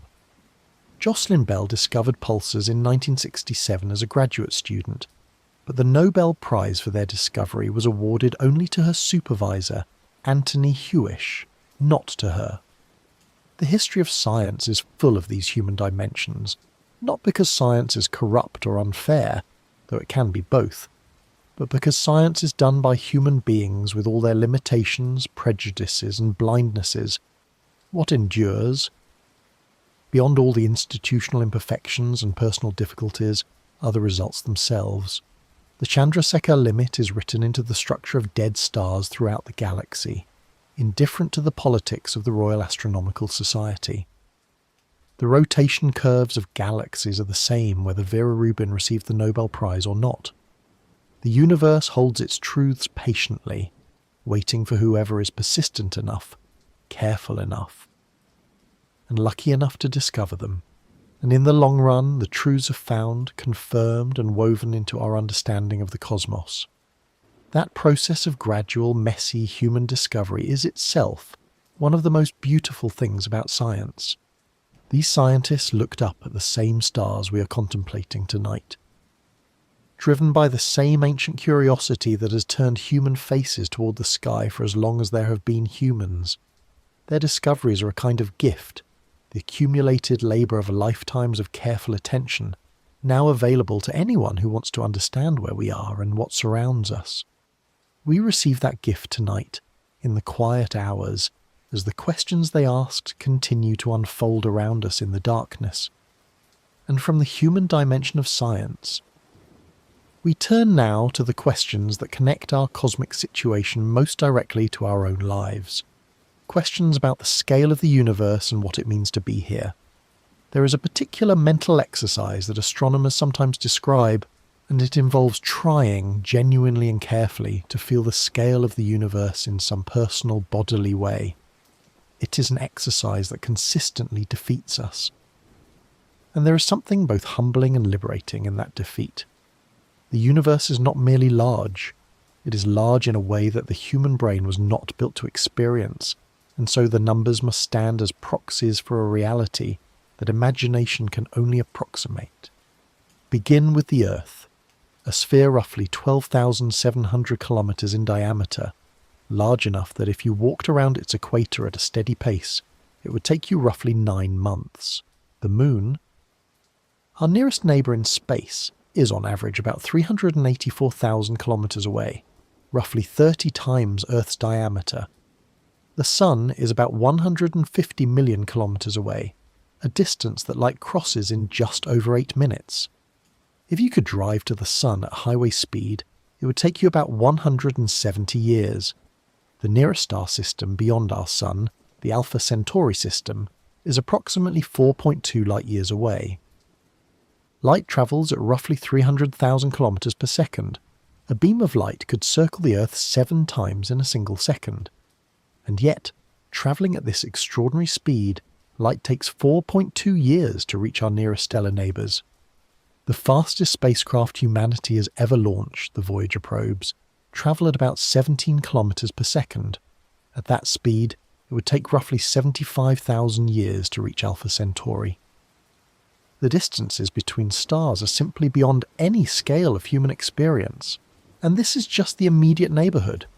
The Milky Way galaxy, our home, contains somewhere between 100 and 400 billion stars spread across a disk roughly 100,000 light-years in diameter.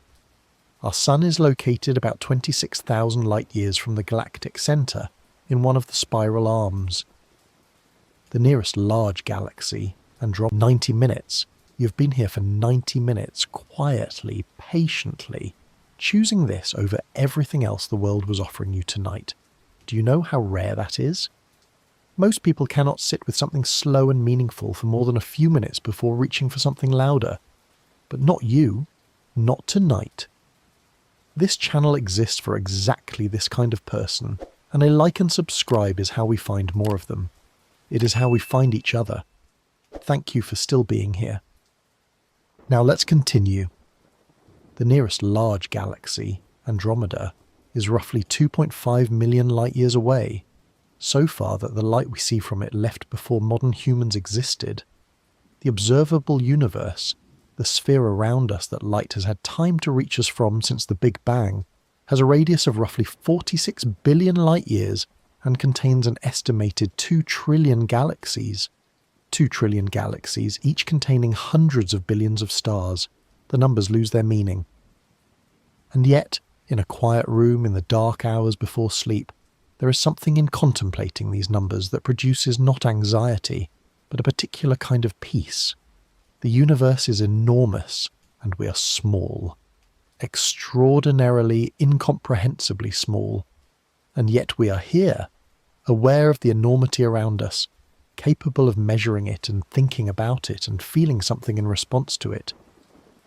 The physicist Brian Greene has described this as one of the most remarkable facts about the universe, that it has produced through the long evolution of matter and energy beings capable of understanding it. Consider also that the observable universe is not the whole universe. The Big Bang happened everywhere simultaneously. There is no centre and no edge to the universe as a whole. The observable universe is simply the sphere from which light has had time to reach us. Beyond that sphere lies more universe, possibly infinite more universe, from which no light or signal has yet arrived. We are not located at the edge of everything. We are located at the centre of our own observable horizon, surrounded by more universe than we can ever see in all directions, without end. That thought, held gently in the quiet dark, is one of the most expansive and strangely calming things I know. We are at the centre of our own observable cosmos, surrounded by an ocean of space whose shores we cannot see, in a universe that may well go on forever, and we are, somehow, here. From the contemplation of scale, we turn now to consider the question of time, the deep history of the cosmos and what comes next in its long, slow evolution. 14 billion years. The age of the universe in those words, 14 billion years, sounds large, but it is in fact a very small number compared to the timescales that govern the universe's future. The cosmos, if current theories are correct, is not in the middle of its story. It is in the very earliest chapters of a narrative that will unfold over timescales that make the age of the universe seem as brief as a single heartbeat. Consider the stars. A star like our Sun will live for roughly 10 billion years on its main sequence, fusing hydrogen in its core. Our Sun is about halfway through that lifespan. It has roughly 5 billion years left. But smaller, cooler stars, red dwarfs, with masses as low as about 8% of the Sun's, can burn for 1 to 10 trillion years. 10 trillion years. The smallest red dwarfs will still be burning long after all the more massive stars have exhausted their fuel and died.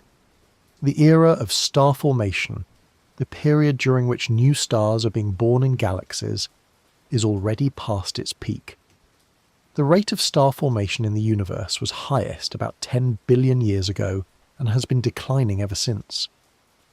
In the far future, the gas reservoirs of galaxies will be exhausted, the last stars will form, and eventually even the longest-lived red dwarfs will go dark.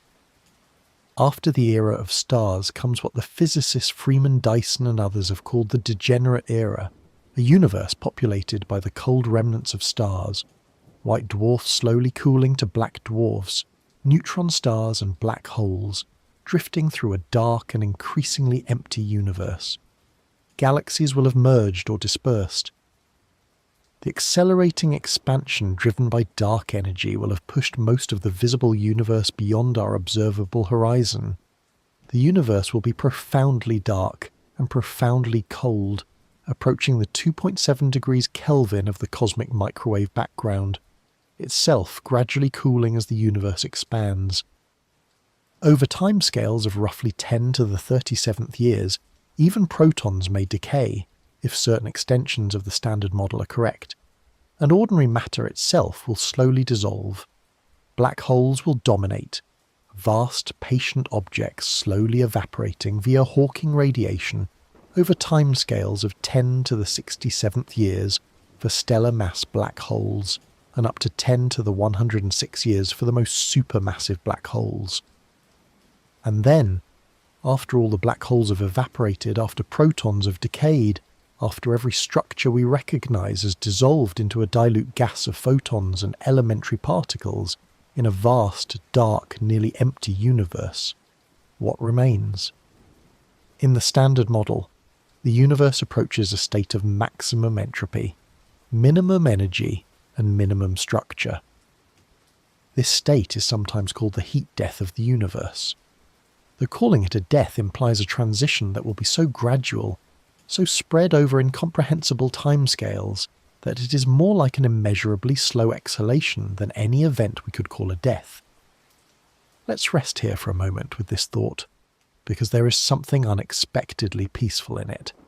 The universe will endure for timescales so vast they cannot be meaningfully compared to anything in human experience. The stars will burn for trillions of years. The black holes will persist for timescales with 100 zeros, and whatever follows, the long, cold, quiet expansion into maximum entropy, will itself unfold over intervals that make the current age of the universe look like a Planck time. We are extraordinarily early. We are at the very beginning of cosmic history, not the end. And in that recognition, there is a kind of temporal vertigo, followed, if we allow it, by a sense of profound, expansive peace. The future of the universe, like its past, is not something to fear, it is something to contemplate. And contemplating it from the warmth of a bed, in the middle of a night that will be followed by a morning, while billions of stars continue their patient nuclear burning overhead, is one of the most quietly remarkable things a human being can do. And from the future of the cosmos, we turn to consider what our cosmic situation might mean for the possibility of other minds, other lives, elsewhere in the universe. In the summer of 1950, at Los Alamos National Laboratory in New Mexico, the physicist Enrico Fermi was having lunch with colleagues. The conversation turned to the recent wave of flying saucer sightings that had been making headlines, and then, as such conversations often do among physicists, it extended to a broader question. Given the age and size of the universe, and the large number of stars and presumably planets it contains, where is everybody? Why haven't we heard from any other civilization? Why, in the vast silence of the cosmos, is there no sign of anyone else? This question, deceptively simple, but enormously profound, has been called the Fermi paradox, and it remains one of the deepest unsolved problems at the intersection of astrophysics, biology, and philosophy. The mathematical setup of the paradox was formalized by astronomer Frank Drake in 1961. The Drake equation estimates the number of communicating civilizations in the Milky Way by multiplying together a series of factors: the rate of star formation, the fraction of stars with planets, the fraction of planets that could support life, the fraction on which life actually arises, the fraction of life-bearing planets where intelligence develops, the fraction of intelligent civilizations that develop detectable technology, and the average lifetime of such civilizations. If any one of these factors is very small, the result can be a number close to zero, meaning we might be alone or nearly alone in the galaxy. If most of the factors are reasonably large, the galaxy should be teeming with civilizations. The catch is that we don't know the values of most of these factors with any precision. We know the rate of star formation reasonably well. We have learned from missions like the Kepler Space Telescope that most stars have planets, and that a significant fraction of those planets are in the habitable zone. The range of distances from the star where liquid water can exist on the surface. Beyond that, our knowledge thins rapidly. We have exactly one example of life arising, on Earth. We do not know whether life is common or rare in the universe. We have no confirmed detection of life anywhere beyond Earth, despite decades of searching. This is where another dimension to the story emerges: the recognition that the silence of the cosmos, while striking, is not necessarily surprising given the scales involved. We have been transmitting detectable radio signals into space for less than 150 years. Those signals have reached a sphere of space about 150 light-years in radius, containing only a few thousand stars among the several hundred billion in our galaxy. We are very early in the history of deliberate communication, listening with instruments that have fundamental limitations, searching a tiny fraction of the sky and frequency range. The absence of detection is not the same as the absence of signal. The SETI Institute and other organisations have been conducting systematic searches for extraterrestrial radio signals since the 1960s, most famously through the Search for Extraterrestrial Intelligence programme. The most sophisticated current search is called Breakthrough Listen, funded by billionaire Yuri Milner beginning in 2015, which uses the most sensitive radio and optical telescopes in the world to search for signals across billions of stars. So far there has been no confirmed detection, but the search continues, and its silence, while notable, is far from conclusive. What does it mean if we are alone? If the universe, with its trillion galaxies and quadrillions of stars and presumably at least tens of billions of Earth-like planets, has produced intelligent life only once, here, on this pale blue dot. Some philosophers and scientists find this prospect profoundly isolating. Others find it profoundly energizing. The recognition that we might be, in some meaningful sense, the universe's way of knowing itself, the only awareness that has yet emerged from 14 billion years of cosmic evolution. Both responses are valid. The truth is that we don't know, and sitting with that uncertainty is both the most intellectually honest and perhaps the most genuinely peaceful option available to us. And perhaps this is what matters most as we consider our place in the cosmos. Not whether we're alone or accompanied, but the quality of attention we bring to the question, the care with which we listen for an answer that may or may not come. On the 14th of September 2015, at 5:49 in the morning Eastern Time, A ripple passed through two large L-shaped detectors in Louisiana and Washington state. Each detector consisted of 4-kilometre-long arms, laser beams bouncing between mirrors at their ends, designed to measure changes in length smaller than 1,000th the diameter of a proton. The ripple changed the length of each arm by that extraordinary, almost incomprehensibly tiny amount, and the detectors caught it.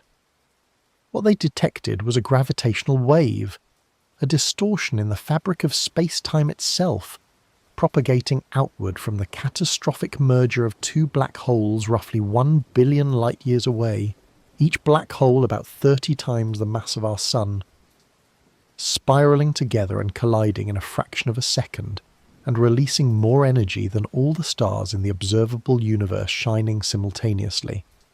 The signal was dubbed GW150914, and its announcement on the 11th of February 2016 was one of the most celebrated moments in the history of physics. It confirmed a prediction that Einstein had made a century earlier, that accelerating masses should ripple space-time like a stone dropped in still water, that many physicists had expected might never be directly detected, given the extraordinary smallness of the effect. The scientist who built and operated LIGO received the Nobel Prize in Physics in 2017. More than that, the detection opened an entirely new way of observing the universe. Humans had always studied the cosmos through light, electromagnetic radiation of various wavelengths. Now we had a second sense, gravitational waves, which carry information about violent events that may produce little or no light, travelling at the speed of light through the universe, imperceptibly deforming the space through which they pass.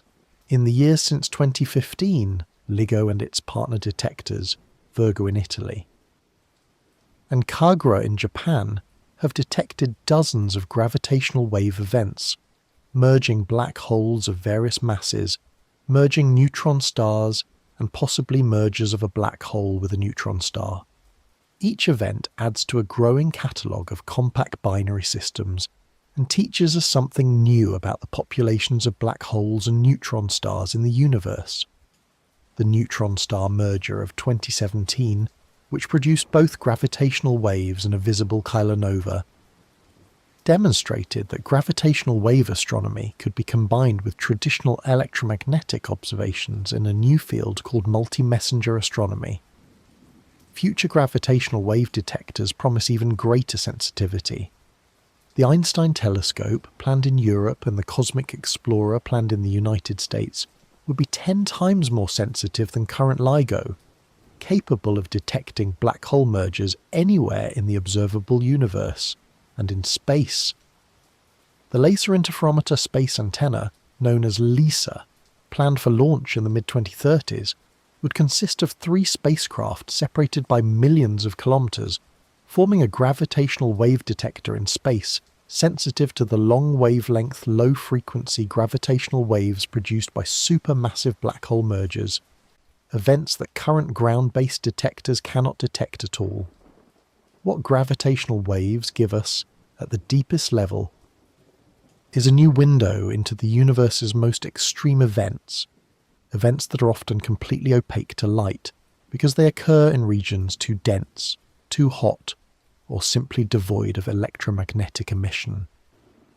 Through gravitational waves we can hear the mergers of black holes that formed no light at all, pure gravity events, cataclysmic distortions of space-time that arrive at our detectors as a subtle chirp in the data, a momentary pattern in the noise that our algorithms have learned to recognize and our physicists have learned to interpret. The universe is not only stranger than we imagined, it is also more varied in the ways it speaks. We are only now learning one of its new languages. And learning this new language of gravitational waves leads us, quite naturally, to contemplate the future of astronomical observation. All the new telescopes and detectors being built around the world and in space to help us answer the questions that remain. In the high desert of Chile, at an elevation of roughly 3,040 meters in the Atacama Desert, construction is underway on what will be the largest optical telescope ever built.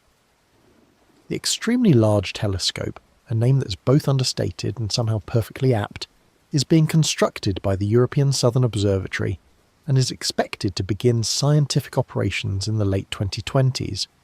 Its primary mirror, 39 metres across and composed of nearly 800 hexagonal mirror segments, will gather more light than all the existing 8 to 10 metre class telescopes in the world combined. It will be capable of directly imaging planets around nearby stars, measuring the temperatures and compositions of their atmospheres, and detecting signs of molecules, potentially including molecules associated with life, through spectroscopy. The extremely large telescope is, in a very real sense, a planet finder, as well as a deep space observatory of extraordinary power. The James Webb Space Telescope, now in its third year of full scientific operations, continues to return data that reshapes our understanding of the cosmos. Its planned operational lifespan extends well into the 2030s. The telescope's consumable propellant, used for station-keeping manoeuvres, was used so efficiently during launch that estimates suggest it may operate for 20 years or more. Every month brings new papers, new discoveries, new surprises. The study of exoplanet atmospheres alone, using Webb to analyse the chemical composition of the air of planets around other stars as they pass in front of their host stars, is producing results that were simply not possible before Webb, and the field is advancing rapidly. The Nancy Grace Roman Space Telescope, formerly known as the Wide Field Infrared Survey Telescope, is planned for launch in the mid-2020s. With a field of view 100 times larger than Hubble's, Roman will conduct sweeping surveys of the sky that complement Webb's deep, narrow observations. It will study dark energy through multiple independent methods, including the distribution of galaxies, weak gravitational lensing, and supernovae surveys. It will search for planets in other solar systems using a technique called microlensing, which is sensitive to low-mass planets that other methods struggle to detect. And it will conduct a deep field observation that, combined with Webb's data, will provide an extraordinarily detailed view of the galaxy population across cosmic time. On the ground, the Square Kilometre Array, an international radio telescope network being built in South Africa and Australia, with a total collecting area of 1 square kilometre, will be the most sensitive radio telescope ever constructed. It will study everything from fast radio bursts, mysterious brief pulses of radio energy from distant galaxies whose origin is still not fully understood, to the hydrogen emission of galaxies across billions of light years, to the rotation of pulsars with extraordinary precision, to, yes, the search for signals from other civilizations. The SKA will be transformative for radio astronomy in the same way that Webb has been transformative for infrared astronomy. What's remarkable about this moment in history is the sheer density of new observation capabilities coming online within the same decade. Webb, the ELT, Roman, the SKA, all within a span of years that will likely be remembered as one of the great leaps forward in humanity's observational reach. And all of these instruments will be gathering data relevant to the mysteries we've explored tonight: the nature of dark matter and dark energy, the formation of the first stars and galaxies, the atmospheres of exoplanets, the gravitational wave sky, the question of whether we are alone. The next decade of astronomy is likely to be remarkable, and the results of all this new observation will flow into the ongoing conversation about what the universe is, how it works, and what it means. Let's settle into this thought for a moment. The image of all those telescopes opening their eyes to the sky, gathering photons and radio waves and gravitational perturbations from the universe, patient and precise, adding piece by piece to the mosaic of understanding that scientists have been assembling for centuries. The universe is being studied right now by dozens of instruments on the ground and in space, all contributing to the slow, careful, magnificent process of discovery. And as we imagine those telescopes watching the sky, we are led gently to consider what all of this accumulated knowledge means, what it means to understand a universe that doesn't fully make sense, and why that understanding is itself something profound. There is a quality in the practice of science that is rarely celebrated as much as it deserves to be. the comfort of not knowing. In a culture that prizes certainty, expertise, and confident answers, the admission of ignorance can feel like weakness. But in science, and especially in the kind of fundamental science we've been exploring tonight, not knowing is not a failure. It is the engine. It is the reason the work continues, the reason new telescopes are built, the reason young physicists choose this over the many other paths they could take. The mystery is the point. The physicist Richard Feynman, one of the most brilliant and articulate scientists of the 20th century, spoke often about the pleasure of not knowing. He described science not as a body of facts to be memorized, but as a practice, a particular way of approaching the world with curiosity, humility, and a willingness to be surprised. Feynman believed that not knowing something was not a problem to be anxious about, but an opportunity to be savoured, that sitting with an unanswered question, really sitting with it, turning it over and looking at it from different angles, was one of the deepest pleasures available to a thinking mind. Consider what we've explored tonight. We don't know what dark matter is. We don't know what dark energy is. We don't know why there is something rather than nothing. We don't know how to reconcile quantum mechanics with general relativity. We don't know whether the universe is infinite or finite, whether the multiverse is real, whether there is life elsewhere in the cosmos. We don't know exactly how the first galaxies formed so quickly, or whether the Hubble tension points to new physics or unmeasured systematic error. The list of things we don't know is, honestly, much longer than the list of things we do know, and that is fine. More than fine, it is exactly as it should be, for a universe that has been around for 14 billion years and has been studied carefully by human beings for only a tiny fraction of that time. What we do know is itself extraordinary. We know that the universe began in an extraordinarily hot, dense state roughly 14 billion years ago and has been expanding and cooling ever since. We know that the first atoms formed within the first few 100,000 years, and that the first stars ignited within the first few 100 million years. We know that every heavy atom in the universe was synthesized in stars and in stellar explosions, and that we are made of those atoms. We know that the universe is accelerating in its expansion, driven by dark energy. We know that dark matter scaffolded the formation of galaxies. We know that the geometry of space-time curves around matter and energy, bending light and producing the gravitational effects we observe. We know that black holes are real, that gravitational waves are real, that quantum mechanics describes the probabilistic behaviour of particles with extraordinary precision. We know a great deal. And what we don't know points us precisely and helpfully toward what we need to learn next. There's a kind of peace in accepting that the universe is genuinely larger than our understanding of it, and that it will likely remain so, not because we're too limited to understand it. Humans have shown remarkable capacity for understanding things that seemed initially incomprehensible, but because the universe is richly complex in ways that reward indefinitely sustained attention. Every answer reveals new questions, every observation opens new vistas. The universe doesn't run out of interesting things to reveal. It hasn't in 14 billion years, and there's no reason to think it's going to start now. What we're left with, from a long evening of contemplating the universe's mysteries, is not anxiety or confusion, but something closer to gratitude. Gratitude for the questions, for the tools we've built to address them, for the scientists who have devoted their lives to the slow work of understanding, and for the universe itself, which turns out to be so much stranger and richer and more generous with its wonders than we had any right to expect. And in that gratitude, let the thoughts settle as we move forward toward the final chapters of our journey tonight, toward the place where contemplation of the cosmos meets the quietness of approaching sleep. There is a dimension of our relationship to the cosmos that no telescope can measure and no equation can describe, and it is the dimension of experience. The universe is not only a set of physical facts to be discovered, it is something to be lived inside of, felt, perceived, responded to.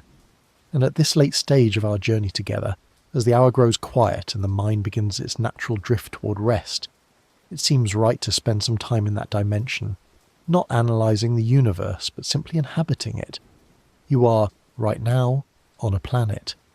A sphere of rock and iron and water and air, roughly 12,000 kilometres across. Moving through space at about 30 kilometres per second in its orbit around the Sun. The ground beneath your home, beneath your bed, your floor, the building you're in, is the surface of a planet, a world, a member of a solar system. You're not in a room, you're in a room on a world. That shift of frame, that gentle expansion of context is always available, and in the quiet, dark hours, it sometimes arrives on its own. Above the ceiling of whatever space you're in tonight, there is the sky, and in the sky, even in daylight, but especially in darkness, there are the stars. The stars you might see on a clear night, the hundreds or few thousands visible to the naked eye from a dark location, are all members of our own galaxy, our local stellar neighbourhood, each one a sun more or less like our own, many of them with planets, some of those planets perhaps in the habitable zone, some of those perhaps with water, some of those perhaps with something alive. We don't know which ones. We point our telescopes at them and look for the signs. But they are there, those distant suns burning patiently in the dark, and beyond those stars, the galaxy. That great disk of hundreds of billions of stars, a structure so large that light takes 100,000 years to cross it, rotating slowly around its supermassive black hole centre, wrapped in its dark matter halo, drifting through a universe populated by 2 trillion other galaxies. The Milky Way is our home, the context within which our sun, our solar system, our planet, our cities, our rooms, our beds, all exist. When we look at the night sky and see the faint band of light that gives the galaxy its name, we are looking inward, toward the galactic plane, toward the denser regions of our own stellar neighbourhood. We're inside the Milky Way, seeing it from within, like a fish who can just barely make out through the water around it the far shore of the lake. And in the end, what remains after all the physics and the cosmology and the open questions and the telescope images is something simpler. The fact of being here, in this universe, at this moment, conscious, breathing, aware. Whatever the mechanism of that awareness, whatever the connection between the quantum processes in neurons and the subjective experience of lying in the dark thinking about stars, it is real. It is the most immediately present fact about our existence. And it happens inside a universe of extraordinary complexity and beauty, a universe that science has spent centuries beginning to describe and will spend more centuries continuing to understand. Let yourself feel the weight of your body wherever you are tonight. Let the boundaries between what you know and what you don't know become soft and permeable. Let the questions that have no answers settle into the background, like distant lights on the far edge of the observable universe, present but not urgent, beautiful in their remoteness. The universe is large enough to hold both the known and the unknown, both the understood and the mysterious, both the answers and the questions, and so are you. There's a kind of peace in accepting all of it. The certainties and the uncertainties, the discoveries and the ongoing mysteries, the fact that the universe doesn't fully make sense, and also that we are here, inside it, marvelling at its incomprehensibility. That peace is available right now. Let it be here. And as we come toward the end of our journey together, let us gather the threads of everything we've explored and draw them gently together in one final contemplation of what it means to live inside a universe whose deepest nature is still revealing itself. We began tonight with a title that might have seemed alarming, but which I hope, after 2.5 hours of careful exploration, has revealed its gentler meaning. Scientists admit the universe doesn't make sense, and what that really means, and what the honest, thoughtful version of that statement is this: the universe is more complex, more rich, more resistant to simple description, and more full of genuine surprise than our best current theories fully capture. That is not a failure. It is a sign of life. It is the universe being genuinely interesting in ways that exceed our current capacity to understand it. We've travelled through the Big Bang and its open questions, through the cosmic dark ages and the ignition of the first stars, through the early galaxies that Webb has revealed and the theoretical puzzles they create.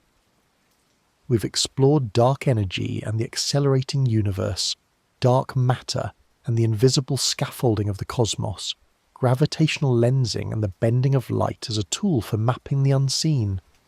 We've sat with the Hubble Tension and the mystery of matter's survival over antimatter, with the fine-tuning of physical constants and the strangeness of the quantum vacuum.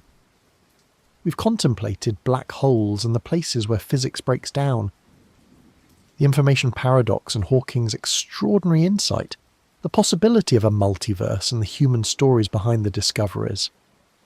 And what does all of this leave us with? Not an explanation of the universe, not a solution to its mysteries, but something perhaps more valuable, a clearer sense of what the questions are, how they are being approached, and what it means to live as a human being in the midst of so much that remains to be understood.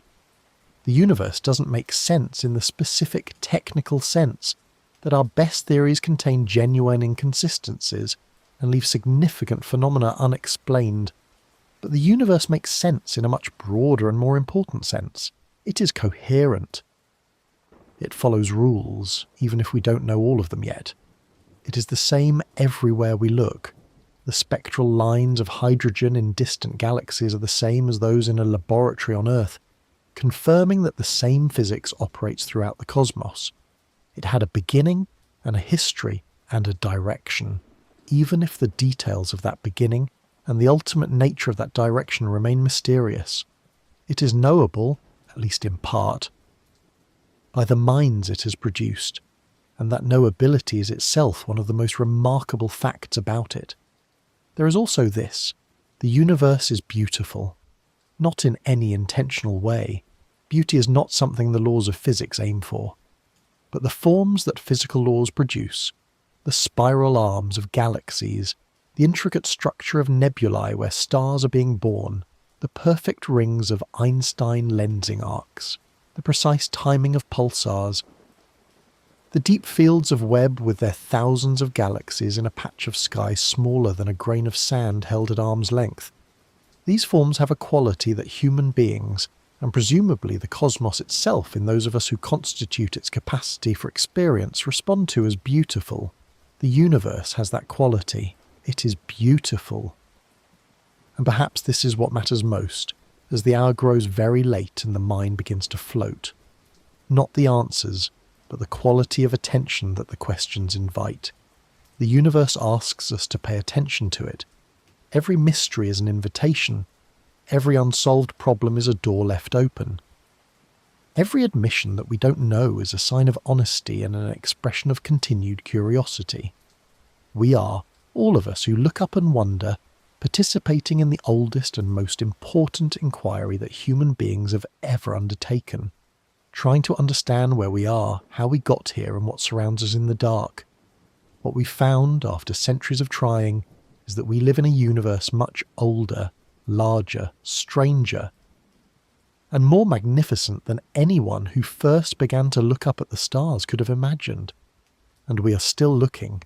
The telescopes are open tonight. The detectors are running. Somewhere, a graduate student is analysing data from Webb or LIGO or the SKA or one of 100 other instruments, and in that data might be the key to one of the puzzles we've explored tonight, or to something entirely new, something none of us have yet imagined. That work is going on right now, even as you rest, and so we come to understand slowly and gently that the universe's mystery is not a problem to be solved before we can sleep. It is the very texture of the world we live in, deep, patient, and endlessly generous with its wonders. You can rest inside that mystery. You are part of it. You always were. Thank you, from the bottom of my heart, genuinely. Thank you for staying with this journey all the way to its end. We've spent 2.5 hours together drifting through questions that have occupied some of the finest minds in human history, and you've been present for all of it. That means something to me. I hope something in the journey has been valuable or peaceful, or has given you a new angle on an old thought. Whatever you take from it, I'm grateful you are here. We've travelled a remarkable distance tonight when you consider it. We began in the warm confidence of a century of successful cosmology, the Big Bang, general relativity, the cosmic microwave background, and found ourselves quickly at the edges of that confidence, where the galaxies appear too early, and the expansion rate comes out differently depending on how you measure it. We watched the universe emerge from its dark ages and be lit by the first impossible stars. We mapped the invisible scaffolding of dark matter and the mysterious pressure of dark energy. We sat with the incompatibility of our two best theories of physics and with the deep puzzle of why we exist at all when matter and antimatter should have cancelled each other out. And then, in the later hours, we moved from the technical into something more contemplative.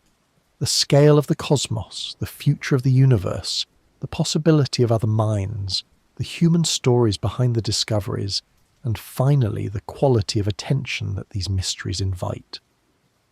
The question at the heart of tonight's journey: why doesn't the universe fully make sense? Has, I hope, revealed its honest answer. The universe doesn't fully make sense because we haven't finished learning yet. Because the questions are genuinely hard, at the limits of what mathematics and observation can currently reach. Because nature is under no obligation to be simple, and the universe turns out to be far more subtle than any of our theories. And because science at its best is honest about those limits, honest in a way that keeps the conversation open, the telescopes pointed at the sky, the detectors listening, the theories being written and revised and tested and revised again. If you've enjoyed this slow, careful drift through the cosmos tonight, I would truly love to see you back here. A gentle like and subscribe helps this channel reach others who are looking for the same peaceful way to end their day with something meaningful. And if you have thoughts, questions, or a topic you'd love to explore together, please leave a comment. I read them, and they genuinely shape what we explore next. To those of you who return here again and again, who have made this channel part of your quiet evening rituals, you are what makes this work worth doing. Thank you. Wherever you are in the world tonight, in whatever city, whatever hemisphere, whatever season, I hope your breathing has slowed. I hope your shoulders have dropped. I hope the weight of whatever the day brought has loosened its hold on you, just a little. I hope your body feels heavy, and before I say goodnight, I need you to know something. When this video was posted, most people scrolled right past it. They saw the length, they saw the topic, and they kept scrolling. But you didn't. You stayed for 2.5 hours, you chose depth over speed, and wonder over noise, and I think that says something beautiful about the kind of person you are. If this channel has given you something tonight, a little more peace, a little more wonder, a little more understanding of the world you live in, then a like and subscribe is the kindest thing you can leave behind before you sleep. Not just for this channel, but for the next person out there tonight who needs exactly what you just found here. Now, rest. You have earned it. I hope your body feels heavy and warm, the way a body does when it has been still for a long time and the mind has been occupied with large, distant things. I hope the room you're in feels like the right place to be. If you can, and if the sky is clear where you are, I want you to imagine looking up. Not necessarily tonight. You're perhaps already lying down, already halfway away, but sometime soon, on a clear night, go outside and look up. Look at the stars. Those points of light are suns, many of them with planets, some of those planets perhaps with water. A few of them perhaps with something that looks up and wonders in return. The light from those stars left them years or decades or centuries ago and has been travelling through the expanding universe, bending around galaxies and through gravitational lenses, finally arriving at your eyes on this particular night. All that distance, all those light years, and it ends here, touching the surface of your eye, completing a journey it began before you were born, above you and in all directions. The universe continues its patient expansion, dark energy pressing outward, galaxies receding, the cosmic microwave background fading toward absolute zero on its way to a future that is unimaginably distant and unimaginably calm. 14 billion years of history behind, and trillions upon trillions of years ahead.